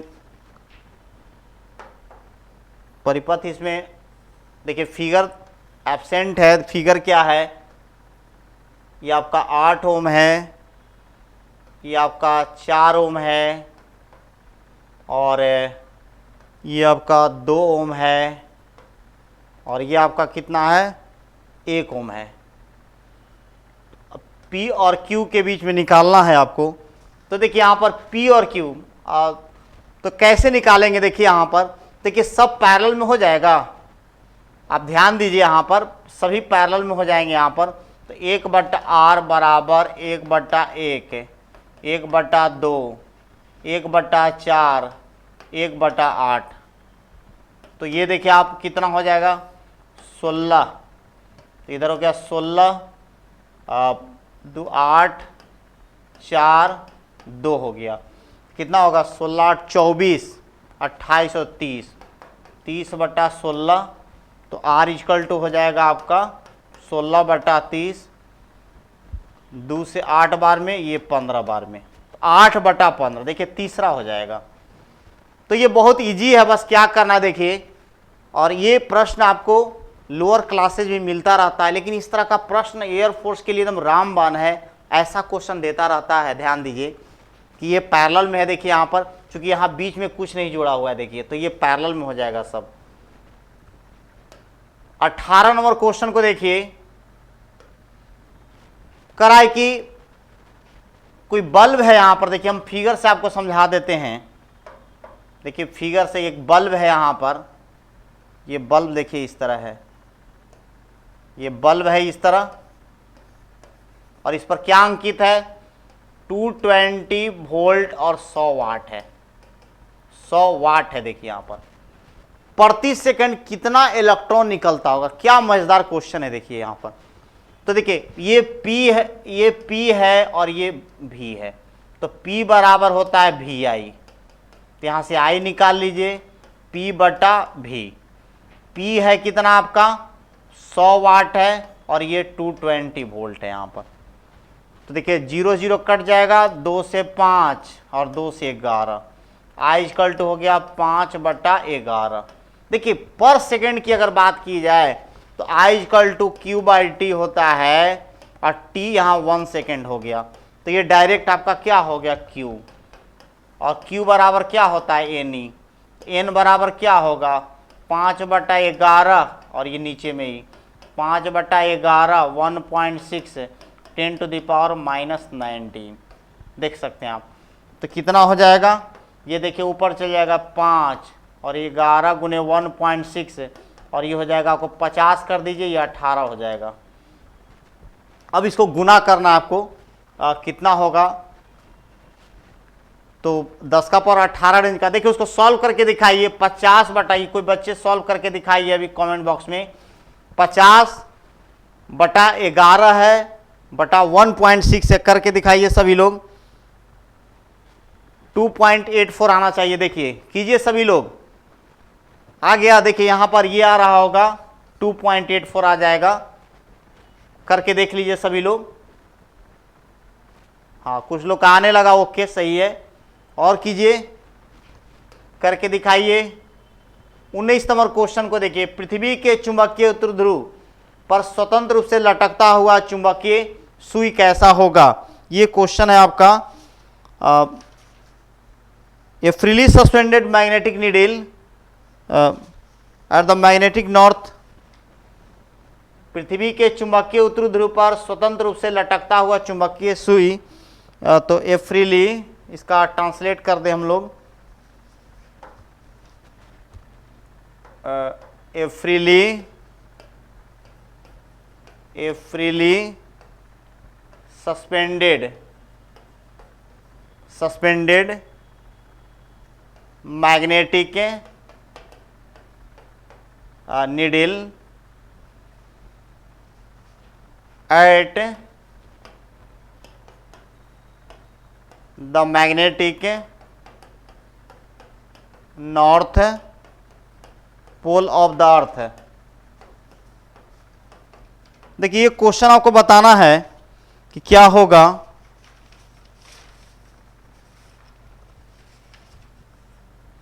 देखिए कह रहा है यहां पर कि पृथ्वी के उत्तरी ध्रुव पर अगर आप स्वतंत्र रूप से लटकाएंगे, पृथ्वी का जो उत्तरी ध्रुव है, देखिए यहां पर ईस्ट है, वेस्ट है, नॉर्थ है और साउथ है। तो आप उत्तरी ध्रुव पर जब लटकाएंगे तो ध्यान देना है आपको कि एकदम हॉरिजॉन्टल रहेगा वो, देखिए इस तरह एकदम हॉरिजॉन्टल रहेगा, चूंकि एलाइन करेगा वहां पर। तो ये आपको ध्यान रखना है, क्या होगा, क्षैतिज रहता है।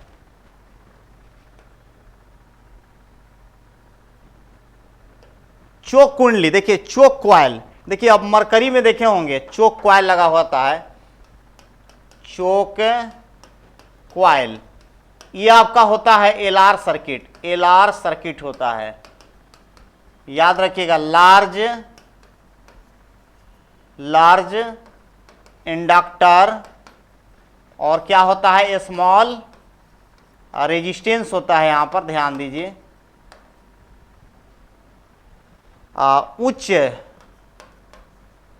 उच्च प्रेरकत्व और स्मॉल माने कम मान वाला प्रतिरोध,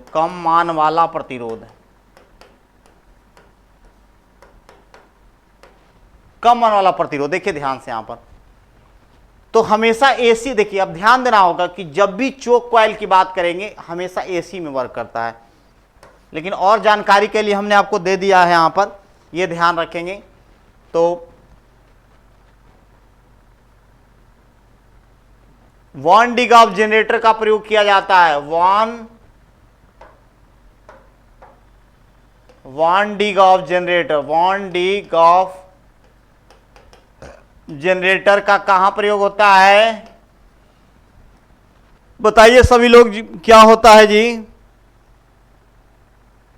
तो आपको पता है कि 10 का पावर 5 ऑर्डर का ये वोल्ट जो है उत्पन्न करता है।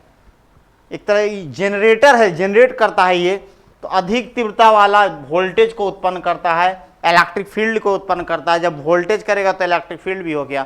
तो ये बड़ा इंपॉर्टेंट है, देखिए यहां पर ध्यान देना होगा। 22 डाटा को भी याद रखेंगे। नाभिकीय बल से मजबूत होता है, तो आपको पता होना चाहिए कि न्यूक्लियर सबसे क्या कह सकते हैं, स्ट्रॉन्ग फोर्स है ये न्यूक्लियर। जैसे हम लोग एक टेक्निक भी बता सकते हैं आपको याद करने के लिए, ये न्यूक्लियर इसका ट्रांसलेशन हो गया, न्यूक्लियर फोर्स। एक नेग अगर आप याद रखिए तो न्यूक्लियर होगा, इलेक्ट्रोस्टैटिक होगा, ग्रेविटेशनल होगा। एन सबसे बड़ा है, तो यहां पर ध्यान सकते हैं ये सबसे बड़ा हो जाएगा, ये सभी ऑल से बड़ा हो जाएगा ये। अब है यहां पर क्वेश्चन नंबर, किसी फोटोन जिसका तरंग का संवेग होता है, अगर अंग्रेजी में जानना चाहते हैं, the linear momentum of photon. देखिए एक रिलेशन हम बता रहे हैं आपको, बड़ा आसान लगेगा इससे। E बराबर देखिए mc² होता है, देखिए जुड़े रहिए, और E इक्वल टू SC/λ होता है। देखिए यहाँ पर देखिए C से C कट जाएगा, C से C कैंसिल हो जाएगा। तो देखिए यहाँ ध्यान दीजिए MC या MV क्या होगा, P हो जाएगा। तो P हो गया, और ये होगा आपका h/λ। तो यही निकालना था आपका, देखिए h/λ देखिए यहाँ पर हो जाएगा h/λ, प्लैंक्स कांस्टेंट है। और 24 नंबर क्वेश्चन, निम्नलिखित में कौन सदिश है, यहां पर ध्यान देना है कि which of the following is a vector, which of the following is a vector, देखिए यहां पर इलेक्ट्रिक फील्ड ऑलरेडी है, विद्युत क्षेत्र की तीव्रता, इलेक्ट्रिक फील्ड ये आपका है। इलेक्ट्रिक फील्ड माने सभी फील्ड, सभी क्षेत्र क्या होता है, सदिश होता है, आपको पता होना चाहिए, याद होगा। देखिए सभी लोग बच्चे देखिए यहां पर आप लोग कंफर्म हो जाइए। देखिए और नेक्स्ट क्वेश्चन हम लोग देखते हैं, लास्ट क्वेश्चन। अब नेक्स्ट लास्ट क्वेश्चन देखा जाए, 25 नंबर क्वेश्चन है। 25 नंबर क्वेश्चन है, देखिए क्या होगा।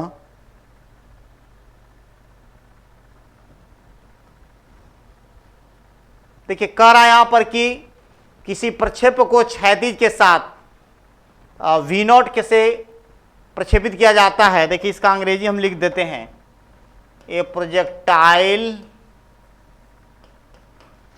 इज प्रोजेक्टेड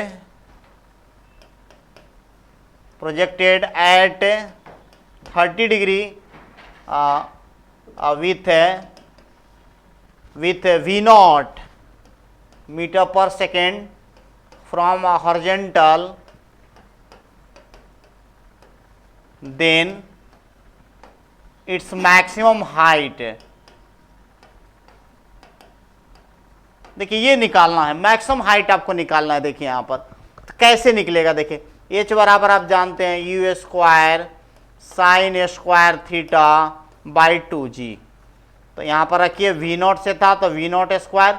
अब देखिए साइन 30 है, साइन 30 का मान कितना होता है 1/2, तो 1/2 का स्क्वायर कर देंगे, और ये हो गया 2g। तो कितना होगा, 2 दूनी 4 दूनी 8, V0²/8g। ये देखिए आपका कंप्लीट हो गया। देखिए यहां पर V0²/8g। तो देखिए 25 क्वेश्चन जो हम लोग किए हैं, देखिए यहां पर तो ध्यान देना इसको। और कुछ आप कमेंट में लिखिए अगर और किसी तरह का कुछ प्रश्न चाहते हैं पूछना वगैरह।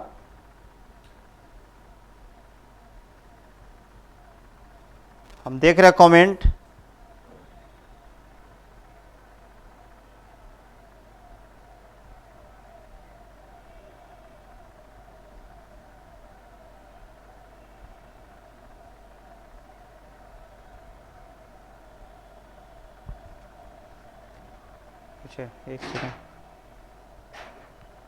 एक सेकंड तो से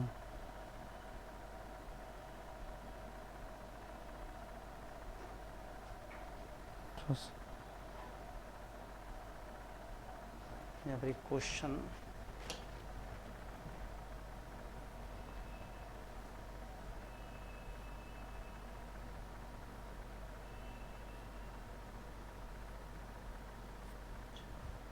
इस क्वेश्चन को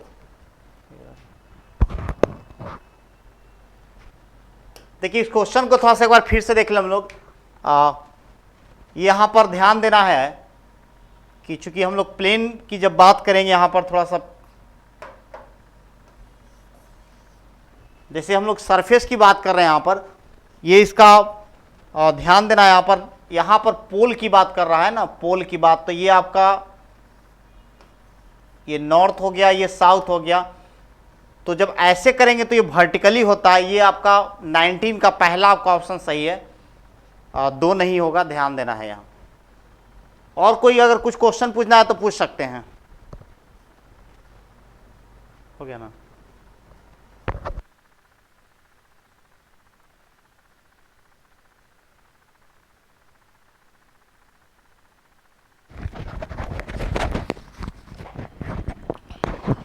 गुड आफ्टरनून ब्रदर।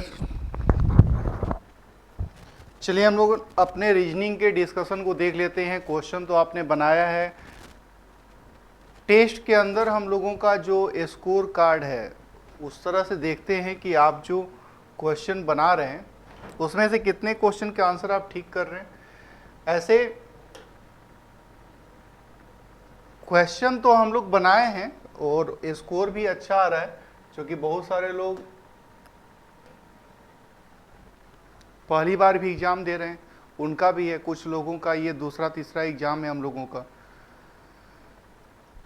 तो देखते हैं कितने लोग जो आप क्वेश्चन सोल्व किए हैं, कितने लोगों का आंसर ठीक आ रहा है। जैसे ये क्वेश्चन हम लोगों का नॉन वर्बल थे। मैंने कहा कि जो क्वेश्चन हम लोगों का अभी पूछ रहा है उसमें नॉन वर्बल का यूज बहुत ज़्यादा मात्रा में है, तो उसके क्वेश्चंस को हम लोगों को देखना होगा। और मॉडल सेट 1 और मॉडल सेट 2, उसका जो आज का और कल का जो मॉडल सेट 1 और मॉडल सेट 2 के नंटे का जो मैथ का डिस्कशन है उसको हम लोग कल के टाइम में कर लेते हैं, तो हो जाएगा वो। 1 2 3 हम लोग तीनों कर सकते हैं, या फिर 1 और 2 का मैं ग्रुप में उसका वीडियो डलवा देता हूँ, आप देख सकते हैं। अब जैसे ये क्वेश्चन हम लोगों के पास है और इस क्वेश्चन का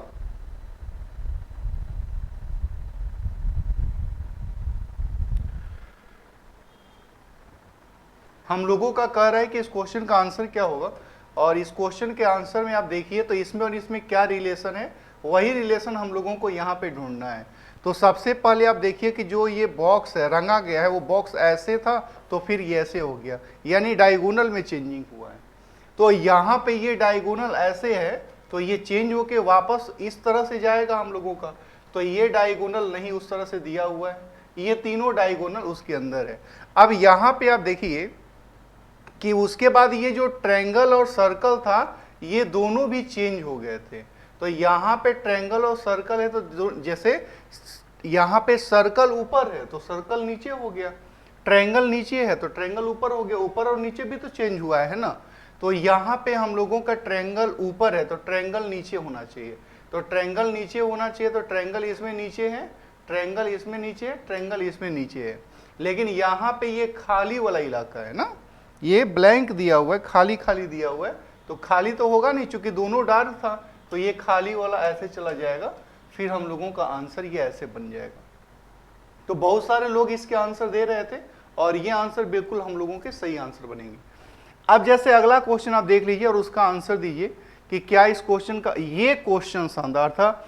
मैंने कहा है कि सीरीज के अंदर जो क्वेश्चन हम लोगों का आता है नॉन वर्बल के अंदर, तो उसमें कौन कौन सा पॉइंट हो सकता है। तो या तो उसके अंदर हम लोगों का एडिशन हो सकता है, या तो डिलीशन हो सकता है, डिलीशन के साथ साथ या तो वह डिग्री मूवमेंट हो सकता है, डिग्री मूवमेंट हो सकता है, या तो फिर वह प्लेस चेंज हो सकता है। प्लेस चेंज के साथ साथ वह न्यू फिगर का एंट्रेंस भी हो सकता है, न्यू फिगर से रिलेटेड भी हो सकता है। तो ये सारे पॉइंट है जो कि सीरीज के अंदर हम लोगों को देखना है। जो नॉन वर्बल का सीरीज पढ़ते हैं हम लोग, तो नॉन वर्बल के सीरीज में इतने सारे पॉइंट से क्वेश्चन होते हैं। अब जैसे यही क्वेश्चन हम लोगों का देख लीजिए, तो ये क्वेश्चन कैसा क्वेश्चन है, तो ये क्वेश्चन हम लोगों का प्लेस चेंजिंग का है। प्लेस चेंजिंग के अलावा इसमें नए नए फिगर भी ऐड हो रहे हैं। कैसे, तो आपको देखना है कि इस बॉक्स में और इस बॉक्स में क्या रिलेशन है। तो ये जो सर्कल है, ये जो सर्कल है वो बीच में आ गया, और जो ये वाला इलाका यहाँ पे चला गया, और यहाँ पे हम लोगों का एक न्यू फिगर आ गया। इस वाले पॉइंट पे न्यू फिगर है। फिर देखिए ये वाला जो पॉइंट है हम लोगों का, ये यहाँ से यहाँ मूव करेगा, यहाँ से ये यहाँ मूव करेगा, यहाँ, फिर यहाँ पे न्यू फिगर है। तो न्यू फिगर का एंट्रेंस, न्यू फिगर का भी प्लेस चेंज हो रहा है। कैसे प्लेस चेंज हो रहा है, यहाँ पे तो यहाँ पे हम लोगों का पहला न्यू फिगर यहाँ है, दूसरा न्यू फिगर यहाँ है, तीसरा न्यू फिगर हम लोगों का यहाँ पे होना चाहिए। तो तीसरा न्यू फिगर यहाँ होना चाहिए और बाकी एलिमेंट भी एक एक स्टेप आगे रोटेट हो रहा है क्लॉकवाइज के अंदर। तो यहाँ पे न्यू फिगर आएगा, तो ये फिगर यहाँ पे जाएगा, न्यू होगा, और ये सर्कल यहाँ पे आ जाएगा, क्रॉस यहाँ पे आ जाएगा। सर्कल और क्रॉस यहाँ होना चाहिए, सर्कल क्रॉस यहाँ नहीं दिया हुआ, सर्कल क्रॉस यहाँ नहीं दिया हुआ, सर्कल क्रॉस यहाँ नहीं दिया हुआ, ये सर्कल और क्रॉस दिया हुआ है। तो ये फिगर हम लोगों का आंसर हो जाएगा। तो मैंने कहा कि ये क्वेश्चन हम लोग काफी आसानी से बना सकते हैं। तो मैं चाहता हूं कि ब्रदर आप लोग इसके क्वेश्चन के आंसर को दीजिए और देखिए कि इसके आंसर कैसे बने हैं। क्वेश्चन पेपर मैंने भिजवा दिया था PDF, आप वहां से भी इसको देख सकते हैं। जरा अगला क्वेश्चन देख लीजिए कि अगले क्वेश्चन का आंसर क्या होगा। ये भी सीरीज का ही ये भी हम लोगों का नॉन वर्बल का ही क्वेश्चन है और ये एनालॉजी का क्वेश्चन है। तो एनालॉजी के अंदर में हम लोगों का क्या है, देखना है कि इसमें और इसमें क्या रिलेशन है। तो इसमें और इसमें क्या रिलेशन है, तो एगो सर्कल था, सर्कल के बाद उसमें एगो प्लस हो गया, जैसे ये है ना प्लस हो गया, अब प्लस के बाद उसका डायगोनल भी ऐसे चेंज हुआ है। तो ये अगर एक स्क्वायर है तो स्क्वायर के अंदर भी तो ये सारा फिगर होना चाहिए ना, तो स्क्वायर के अंदर ये सारा फिगर होगा, तो ये तीनों कभी नहीं होगा। इसी वाले फिगर में हम लोगों का ये आठों का आठों फिगर दिख रहा है, तो वो हम लोगों का हो जाएगा। मैंने कहा कि क्वेश्चन ऐसा टफ नहीं रहता, अगर ध्यान से हम लोग देखें तो उसको बना सकते हैं। क्वेश्चन टफ क्यों लगता है, क्योंकि एग्जाम के अंदर एग्जाम का भी प्रेशर होता है, इसकी वजह से भी आसान क्वेश्चन टफ लगते हैं। और कई बार तो 2-4 क्वेश्चन अगर नहीं बना तो आसान क्वेश्चन भी टफ ही हो जाता है हम लोगों के लिए। मैंने ऐसा महसूस किया जब आप एग्जाम देते, तो इस तरह से भी होता है। ये इसका कह रहा है कि भाई मिरर इमेज क्या होगा, इसका हम लोगों को मिरर इमेज बनाना है।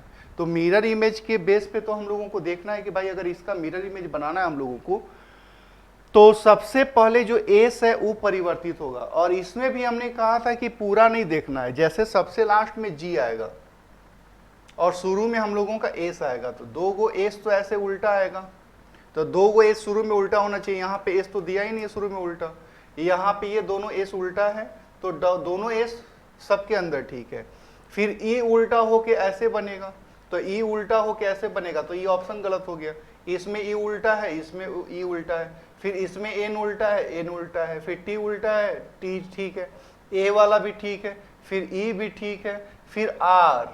अब आर देख लीजिए, आर हम लोगों का ऐसे होता, चूंकि ये ऊपर में है पॉइंट का तो ऊपर ही रहेगा। ई आर को तो ऐसे पलट दिया, वाटर इमेज दे दिया है, तो इस तरह से हम लोगों का ये आंसर हो जाएगा। सारे क्वेश्चन का आंसर हम लोग दे सकते हैं, अगर उसको ध्यान से देखें तो आंसर देना आसान है। अब जैसे यही क्वेश्चन हम लोग देख लीजिए, 5वें नंबर क्वेश्चन। तो 5वें नंबर क्वेश्चन का आंसर क्या हो सकता है हम लोगों का, देखिए जरा, क्या इस क्वेश्चन का आंसर कोई दे सकते हैं? इस क्वेश्चन का आंसर क्या होगा?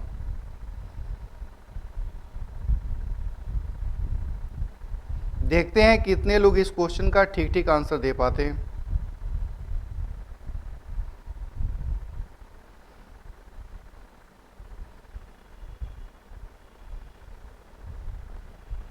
क्या बात करते हैं, किताब से ज्ञान मिलती है तो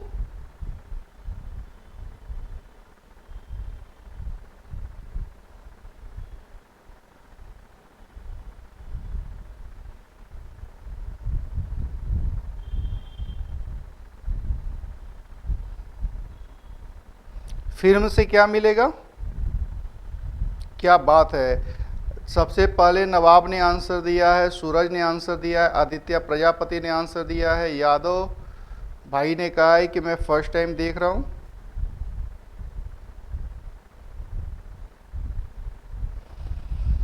तो इन्होंने कहा कि भाई किताब से ज्ञान मिलती है, तो फिल्म से क्या होता है, तो फिल्म हम लोग किस लिए देखते हैं, तो मनोरंजन के लिए देखते हैं ना, टाइम पास के लिए देखते हैं। देख लीजिए, टाइम पास के लिए फिल्म देखते हैं। अब यहाँ पे ये कोडिंग डिकोडिंग का क्वेश्चन है, क्या इस क्वेश्चन का ठीक ठीक आंसर हम लोग दे सकते हैं? जैसे यहाँ पे कह रहा है मिनिस्टर को ऐसे लिखा जाए, तो आप ध्यान से देखिए, तो ये इसका प्लेस चेंजिंग है, RETS ऐसे बस प्लेस चेंजिंग लिख दिया है। तो हमसे कह रहा है कि प्रेसिडेंट को कैसे लिखेंगे, तो सबसे पहले शुरू में टी आएगा, फिर एन आएगा, शुरुआत में टी होना चाहिए, टी यहाँ नहीं दिया, टी यहाँ नहीं दिया। अब उसके बाद लास्ट में क्या होता, तो लास्ट में सबसे पी होता, तो शुरू में टी और लास्ट में पी, शुरू में टी लास्ट में पी, एक ही ऑप्शन में ऐसे दिया हुआ है। पूरा का पूरा बनाने का जरूरत नहीं है। मैंने कहा है, बहुत सारे लोग तो बोले कि एमटीएस के अंदर हम लोगों ने जिस टेक्निक से बनाया था, जिस टेक्निक से हम लोग पढ़े थे इस एमटीएस के अंदर इस क्वेश्चन को, जैसे ये क्वेश्चन देखिए इंफॉर्मेशन बेस्ड है। ग्राफ, तो ग्राफ, बार ग्राफ, हिस्टोग्राम, तो यहां पे ये तीनों फिगर से रिलेटेड है। ग्राफ भी एक तरह का फिगर हो गया, बार ग्राफ भी एक तरह का हम लोगों का फिगर हो गया, और हिस्टोग्राम भी एक तरह का फिगर ही होता है। लेकिन हम लोगों का मोनोग्राफ जो है एक तरह का मैनेजमेंट का पार्ट होता है, जिसको हम लोग मोनोग्राफ के नाम से इंडिकेट करते हैं। तो ऐसा नहीं कि यहाँ पे ग्राफ लिखा है, यहाँ ग्राफ लिखा है, यहाँ ग्राफ लिखा है, यहाँ पे ग्राम लिखा है तो इसको टिक कर लिए, ये तो किलोग्राम जैसा कुछ मटेरियल बता रहा है। तो यहाँ पे हम लोगों को देखना होगा, ये मोनोग्राफ होता है, वो एक मैनेजमेंट का विशेष प्रबंधन को बोलते हैं मोनोग्राफ ना, किसी चीज़ के प्रबंधन को। तो ये हम लोगों का हो जाएगा मोनोग्राफ इस क्वेश्चन का आंसर। अब जैसे ये अगला क्वेश्चन हम लोगों का है, इसमें कह रहा है कि ये सीरीज का क्वेश्चन है, इसे तो सारे लोग बना सकते हैं ना, इस क्वेश्चन को तो सारे लोग बना सकते हैं। क्या कोई है जो मुझे इस क्वेश्चन का आंसर दे सकते हैं? क्या हम लोगों के बीच कोई मौजूद हैं जो मुझे इस क्वेश्चन का सही से आंसर दे सकते हैं? मैं देखना चाहता हूं कि कितने लोग हैं जो इस क्वेश्चन का आंसर दे सकते हैं। अभी कंप्लीट 9 लोग देख रहे हैं। क्या 9 के 9 लोग इस क्वेश्चन का आंसर दे सकते हैं? मैं वेट करता हूं कि आपका आंसर क्या होता है इस क्वेश्चन का, और कितना जल्दी आप बना के देते हैं, कितना जल्दी बना के देते हैं, और कितने लोग सही सही आंसर कर पाते हैं ना। तो कुछ लोगों के आंसर तो आएंगे, निश्चित आएंगे, क्योंकि वो बनाएंगे। कुछ लोग वेट करेंगे कि भाई तू मैसेज कर ले तो मैं तुम्हारा देख के टाइप कर लूँ, यही होगा ना कि बाद में गलती हो जाएगा। तो उस हिसाब से तो सबसे पहले आप ए लिख के भेज दीजिए, गलती हो जाएगा, हो जाएगा। चलिए हम लोग देख लेते हैं ये क्वेश्चन का आंसर क्या है। तो हमने कहा कि अगर इस क्वेश्चन को देखेंगे डिफरेंस के हिसाब से, तो डिफरेंस के हिसाब से इस क्वेश्चन का आंसर क्या हो जाएगा?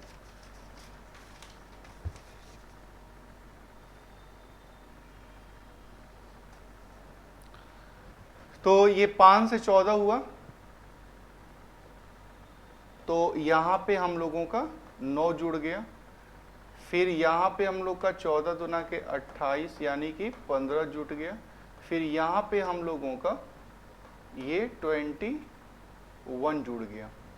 तो अब 9 से 15, 15 से 21 यानी 9 में 6 जोड़ेंगे तो 15, 15 में 6 जोड़ेंगे तो 21, अब 21 में 6 जोड़ेंगे तो 28 होता हम लोगों का, 6 जोड़ेंगे तो 28 होता। यानी इसमें अगर हम लोग 6 जोड़ेंगे तो 6 जोड़ेंगे तो कितना हो जाएगा? 27।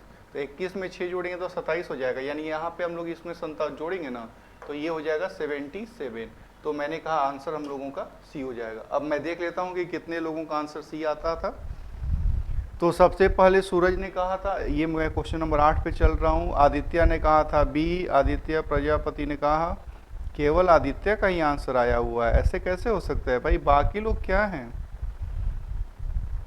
सिर्फ देख रहे थे। नवाब ने भी बोला है कि इसका आंसर 77 होगा। ऐसे नहीं हो सकता, इतने आसान क्वेश्चन। अब ये क्वेश्चन तो काफी शानदार है, इसे बना पाएंगे क्या? ये क्लॉक का क्वेश्चन है, पढ़े होंगे तो बनेगा, नहीं पढ़े होंगे तो नहीं बना होगा। जैसे पूछ रहा है कि 5 से 6 के मध्य दोनों सुइयों के बीच कब 20 मिनट का दूरी होगा, तो सबसे पहले मिनट के एंगल में बदलना होगा। तो मिनट को एंगल में बदलने को कैसे हम लोग कैलकुलेट किए थे कि जैसे मान लीजिए घड़ी में 1 बजेगा, तो घड़ी में 1 बजने का मतलब मिनट की सुई यहाँ होती है और घंटे की सुई यहाँ होती है। तो ये 12 है, ये 1 है, ये 2 है, ऐसे लिखा हुआ है। तो मिनट की सुई 12 से 1 पे आने में कितना मिनट का समय लेगी? तो ये 5 मिनट का लेगी, और 5 मिनट में एंगल के हिसाब से देखेंगे तो कितना हो जाएगा? 30। क्योंकि मिनट की सुई 12 से 1 पे आने में 5 मिनट में इसको टच कर लेगी ना, यानी अभी इन दोनों के बीच में 5 मिनट का दूरी है। तो 5 मिनट का दूरी है और एंगल के हिसाब से 30 डिग्री का दूरी है। तो हम लोगों ने कहा कि 5 मिनट का मतलब हो गया 30 डिग्री। तो 1 मिनट की दूरी का मतलब कितना हो जाएगा? 6 डिग्री। तो उस हिसाब से इसका जो आंसर लिखेंगे हम लोग, 20 मिनट का दूरी कर रहा है, तो 20 मिनट का मतलब कितना हो गया? 120 डिग्री। यानी सबसे पहले मिनट को एंगल में कन्वर्ट करना पड़ेगा, तो मिनट को एंगल में कन्वर्ट कर लिए तो हम लोगों का 20 आ गया। अब उसके बाद इसको कैलकुलेट करते हैं। तो जब कैलकुलेट करेंगे तो फॉर्मूला होता है 11/2 गुने मिनट बराबर 30 गुने आवर प्लस माइनस थीटा, ये हम लोगों का फॉर्मूला होता है। तो इसमें क्या क्या दिया होता है, एंगल दिया हुआ है 120 डिग्री और आवर दिया हुआ है 5 और मिनट निकालना है। तो मिनट बराबर हो जाएगा 2/11 और 150, एक बार प्लस में लेते हैं एक बार माइनस में लेते हैं, क्योंकि प्लस माइनस दोनों है। तो ये हो जाएगा 2/11 150 माइनस 120। तो जब इसको कैलकुलेट करेंगे 2/11 गुने 15 12 27 यानी 270, 270 का मतलब ये 57, 540/11 हो जाएगा ना। और ये हो जाएगा 2/11 गुने 30, तो 30 का मतलब 30 दूना के 60/11। तो इसको फ्रैक्शन को, इसको हमको फ्रैक्शन में तोड़ना होता है ना। फ्रैक्शन में जब इसको आप तोड़ेंगे तो ये कितना हो जाएगा, तो फ्रैक्शन में तोड़ेंगे हम लोग तो 11 चौके 44 ना, तो उसके बाद 10 90 11 8 88 2/11 हो जाएगा। तो 48 वाला तो कोई ऑप्शन भी नहीं दिया है, केवल 5 वाला ऑप्शन दिया है। तो ये हो जाएगा 11 5 55 5/11। इसके आगे बस वो आवर ऐड करना होता है। तो 5 बज के 5 सही 5/11। तो 5 बज के 5 सही कौन दिया हुआ है, यहाँ पे दिया हुआ। तो ये हम लोगों का आंसर हो जाएगा। कोई है जो इस क्वेश्चन का आंसर दे पाए थे? क्या हम लोगों के बीच में कोई ऐसे मौजूद हैं जो इस क्वेश्चन का ठीक ठीक आंसर दे पाए थे? चलिए अगले क्वेश्चन को देखते हैं कि अगले क्वेश्चन पे आपने क्या किया है। जैसे हम लोगों का ये क्वेश्चन ऐसे दिया हुआ है, ये ब्लड रिलेशन का क्वेश्चन है। क्या इस ब्लड रिलेशन के क्वेश्चंस को आप सोल्व कर सकते हैं? हमें से कितने लोग मौजूद हैं जो इस ब्लड रिलेशन के क्वेश्चन को कैलकुलेट कर सकते हैं?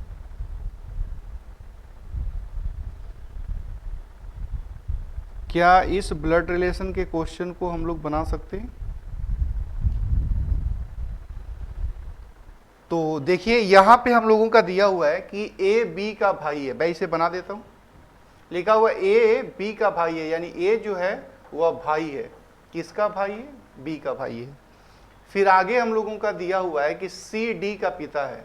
तो सी और डी तो आया नहीं है, तो उसको अलग से लिखते हैं कि सी जो है पिता है। किसका पिता है? डी का। फिर आगे है ई बी की माता है। बी की माता कौन है? ई। तो अगर बी की माता ई है तो इसकी भी तो माता हो जाएगी ना। फिर दिया हुआ ए और डी भाई हैं। ए का भाई कौन है? डी। ए और डी भाई हैं और डी का पिता कौन था? सी। तो डी का पिता था तो इसका पति ही होगा ना। तो हम लोगों से कह रहा है कि ई का, तो ई के बारे में बोलना है। ई के बारे में बोलना है, किससे बोलना है? सी से। तो ई के बारे में बोलना है तो इसके लिए पत्नी हो जाएगी। पत्नी जैसा ऑप्शन दिया है क्या? तो ये आंसर हम लोग दे सकते हैं। क्या हम में से कोई है जो इसका आंसर दिए थे? कॉपी के अंदर रिप्लाई करके बताइए ब्रदर। हमने कहा कि ये वेन डायग्राम का क्वेश्चन आपके लिए आसान है। ये क्वेश्चन फ्री में मिलता है, लेकिन थोड़ी सी अंडरस्टैंडिंग हम लोगों को बनानी होती है। इसके अंदर थोड़ी सी अंडरस्टैंडिंग हम लोगों को बनानी होती है। चलिए देखते हैं कितने लोगों का आंसर आता है। आदित्य प्रजापति, सूरज ने आंसर दिया है।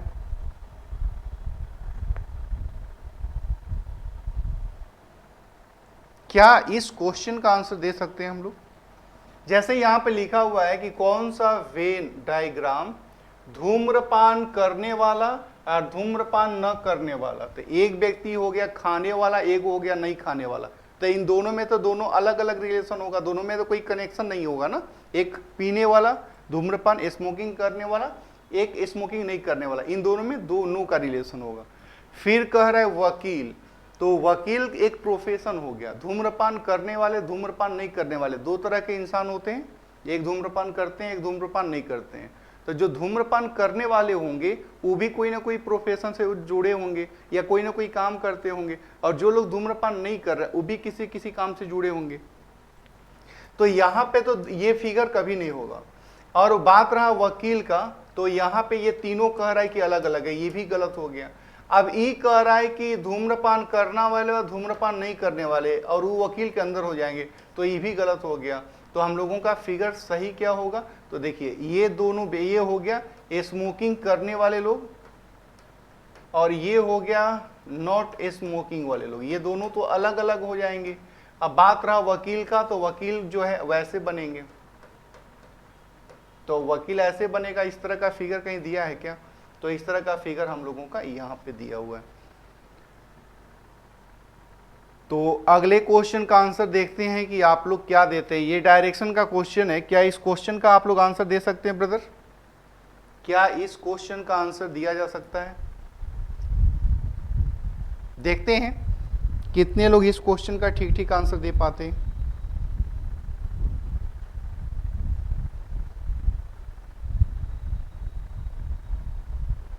हम लोगों के पास ये लिखा हुआ है, ये जो क्वेश्चन है लिखा हुआ है कि एम डी के पूरब में है। डी के पूरब में कौन सा पॉइंट है? एम है। एम जो है डी के पूरब में, एम थोड़ा मैं ठीक लिख देता हूं। लिखा हुआ है कि एम जो है डी के पूरब में है, डी के ईस्ट में एम है। फिर कह रहा है कि एफ डी के साउथ में है, एफ डी के साउथ में, डी के साउथ में कौन सा पॉइंट है? एफ। अब ये बात देखिए कि इसमें डिस्टेंस नहीं दिया हुआ कि कितना किलोमीटर साउथ में, कितना किलोमीटर वेस्ट, ऐसा कुछ नहीं दिया, किलोमीटर का मेंशन ही नहीं किया है। फिर है कि के एफ के पश्चिम में है, एफ के पश्चिम में, एफ के पश्चिम में कौन सा पॉइंट है? के है।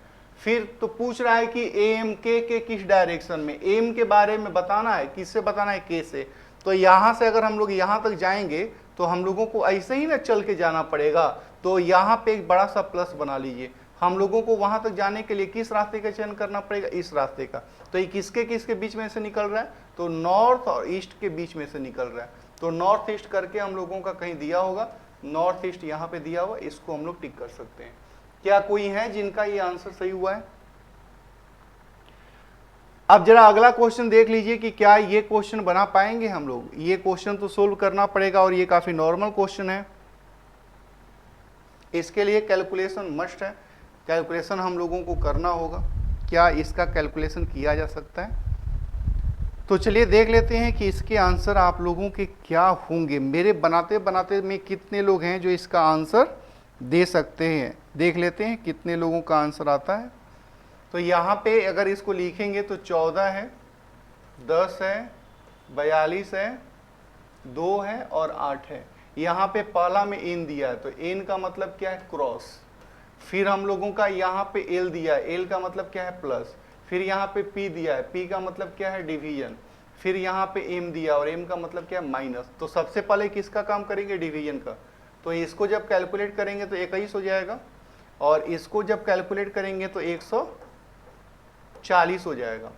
तो 140 हो जाएगा, तो ये 140 प्लस 21 माइनस 8, तो यहाँ पे हम लोगों का 21 माइनस 8 13, यानी ये हो जाएगा 13 और 53, 153 हो जाएगा। तो ये आंसर तो बिल्कुल सही बनाए होंगे ना आप लोग।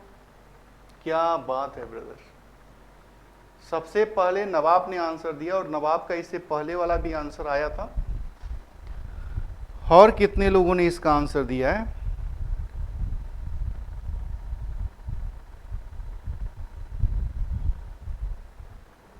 देख लेते हैं कि जो अगला क्वेश्चन है हम लोगों का, उसका आंसर हम लोगों का क्या पॉसिबल है। मैं देखना चाहता हूं और मैं वेट करूंगा कि हम में से कितने लोग हैं जो इस क्वेश्चन का सही सही आंसर कर सकते हैं। तो और ये क्वेश्चन हम लोगों का काफी आसान क्वेश्चन है। कह रहा है भैया बेमेल चुनिए। ये क्वेश्चन हम लोगों का कह रहा था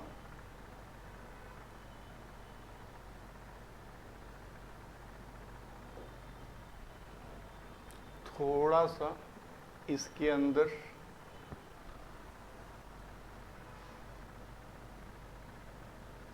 ये सारे क्वेश्चन हम लोग बना लिए हैं, सिस्टम में लगता है थोड़ा सा हीट हो गया है।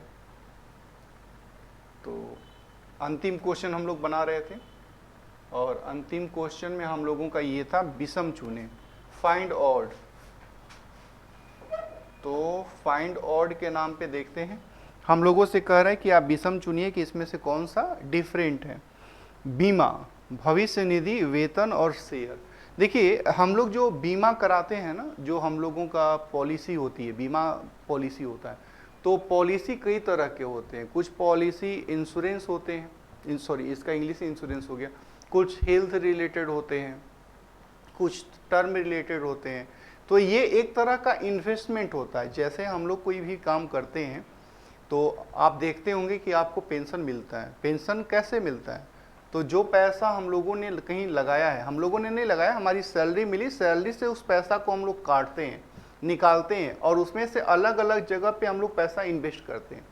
तो जो सैलरी मिलती है वो सैलरी डिफरेंट है। उस सैलरी के बाद हम लोग उस पैसे को जहाँ तहाँ डिस्ट्रीब्यूट करते हैं। कुछ लोग उसको बिजनेस में लगाते हैं, कुछ लोग इन्वेस्ट करते हैं, कुछ लोग सेविंग में रखते हैं। तो अलग अलग तरीकों से उसका हम लोग यूज करते हैं। तो यहाँ पे लिखा हुआ इंश्योरेंस, तो एक तरह का इन्वेस्टमेंट हो गया। ये इसको बोलते हैं हम लोग इन्वेस्टमेंट, भविष्य निधि ना, ये भी एक तरह का इंश्योरेंस ही है। तो ये भी एक तरह का इन्वेस्टमेंट ही है। शेयर मार्केट आप पढ़ेंगे, वो ये भी एक तरह का हम लोगों का इन्वेस्टमेंट ही है। उसके बाद हम लोगों का ये है वेतन। तो वेतन का मतलब क्या है? तो वेतन मिलती है और उस वेतन को हम लोग यूज करते हैं। तो इसमें डिफरेंट कौन होगा? ये भी एक तरह का इन्वेस्टमेंट है, ये भी एक तरह का इन्वेस्टमेंट है, शेयर भी एक तरह का इन्वेस्टमेंट है। लेकिन ये जो है वेतन जो है वो हम लोग का मिलता है, उसके बाद हम लोग उसको डिस्ट्रीब्यूट करते हैं। तो हम लोग का डिफरेंट सेक्शन क्या होगा? तो इसमें हम लोगों का वेतन हो जाएगा। अब आप जल्दी से कमेंट करके बताइए कि जितने क्वेश्चन हम लोगों ने पढ़ा, 14 क्वेश्चन, आपने जो क्वेश्चन बनाए उसमें से कितने क्वेश्चन आपने सही बनाए। तो जल्दी से आप मुझे रिप्लाई करके बताइए कि आपने जो क्वेश्चन बनाया उसमें से कितने आंसर आपके सही हुए 14 क्वेश्चन के अंदर। तो देखते हैं कितने लोगों का रिप्लाई आता है, कितने क्वेश्चन वो सही बनाए हैं।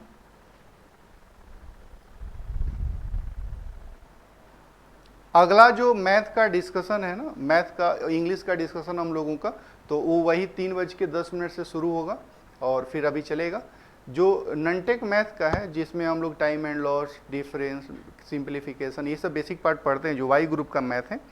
तो वाई ग्रुप के मैथ का डिस्कशन हम लोग कल के टाइम में किसी टाइम में करके रख लेंगे और फिर उसका वीडियो आपको शेयर कर देंगे, उसको हम लोग कर लेंगे। तो आज की क्लास को हम लोग यहीं पे एंड करते हैं। फिर जब नेक्स्ट क्लास में मिलते हैं हम लोग तो नए वीडियो के साथ मिलेंगे। Okay, thank you.